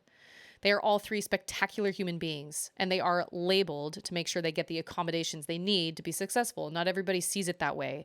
To them, gifted is special and special ed is broken. It's very frustrating. That's a really, really good way of looking at it. They are labeled so they can get the help they need, but it doesn't mean there's anything wrong with them, and it doesn't mean, oh, he turns around a lot faster. I was very mediocre. I was a straight B student. I think I probably could have been a straight A student. I just didn't want to work hard enough to be a straight A student. It's not that I didn't understand the curriculum or I didn't understand what was being asked of me. I just didn't want to do it. I was just like, It was too much work. Ander also could have been a straight A student, and he was for a long time, and he would stay up really late, and he would do his homework. Oh, that's not what I meant to do. Crap, I want a heart. Oh, no. And then his mom was like, you know that's not what I expect of you, right? Like, I don't expect you to get straight A's. Dang it. Like, I don't expect you to stay up every single night and stay up until, midnight every single night trying to get, straight A's. That's not what I expect of you. And then when she said that, Ander was like, okay. And then he, kind of went the opposite direction and he stopped trying, altogether. But Ander is a really smart guy. And, I mean, he graduated, but he certainly didn't graduate with straight A's. But that's okay. I don't remember what I graduated with. I don't know if I was on the honor roll. I can't really remember. I just remember being done with school and just being like, you know what? None of this matters. None of this matters here in high school. I get free tuition at the school my dad teaches at, and that's where I'm going. It's not like I was trying to get into any super special college or anything. Aw, dang it! I was trying to get a heart! I saw that coming. Dang it! Boo! I got a better grade in French than I did in English one year. What that says about me as a student, I don't know. But I hated math. I also hate math. I cannot do math. I'm an esthetician, not a mathematician. I do not like math. Do not like it, Sam. I am. Once they started putting letters in with the numbers, I just couldn't keep up. I feel the same way. I do not like math. And I learned math. I basically just learned I just memorized how to do it. I never took the time to learn why that worked. So it takes me a long time. Ander he's so sweet and he's so, he's very patient with me.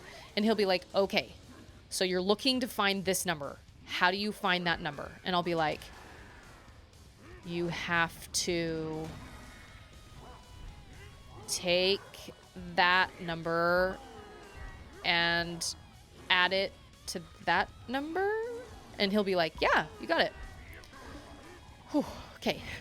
Or multiply it to that number or whatever. Addition, obviously. I get addition. But like multiplication, finding like the surface area of something, or finding like dividing.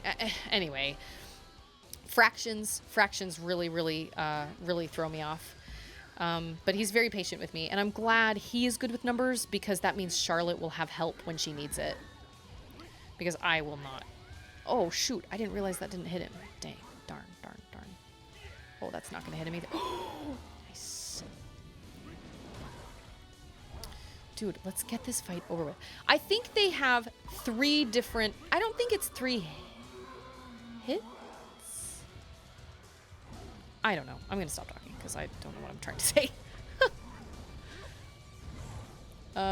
Yeah, Anders really good with math.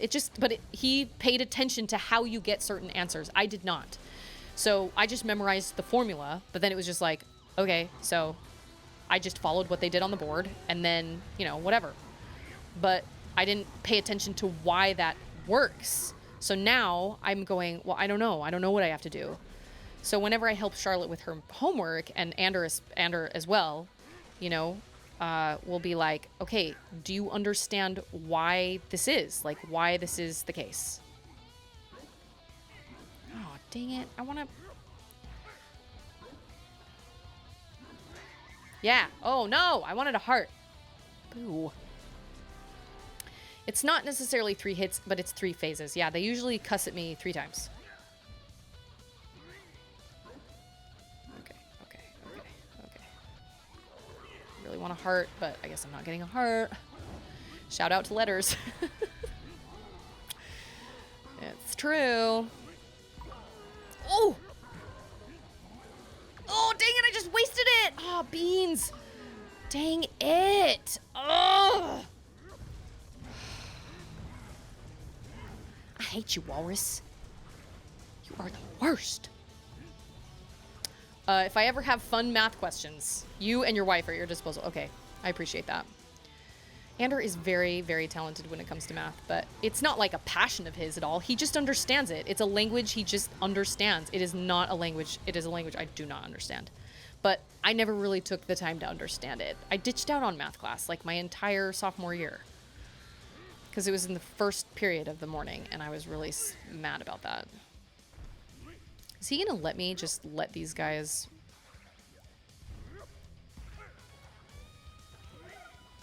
Oh, dang. 1 banana? Really? Well, at least I still have Dixie, so. Well, I don't know, maybe. Oh, crap. Oh, yes. Okay, we can do this. Every time I say we can do this, or I can do this, or whatever, it always reminds me of when Charlotte was first starting school, and when I overheard her go, I can do this. That was one of the worst experiences I've ever had in my life. Sending Charlotte to school for the first time. That was one of the hardest things I've ever had to do. Ever. As a human being. That was so awful. And now, of course, she's fine, and she enjoys school, and she has a great time at school. She did really well going back after spring break. I was a little worried about it, but seriously, that was the hardest thing I've ever had to do. One of the hardest things I've ever had to do. Well, now we got jumping rabbits, or whatever they are. Oh, I just slid into him. Dang it. Oh, no. Did it get him? I am confused now. Oh my gosh. What is happening? Oh my gosh. Okay.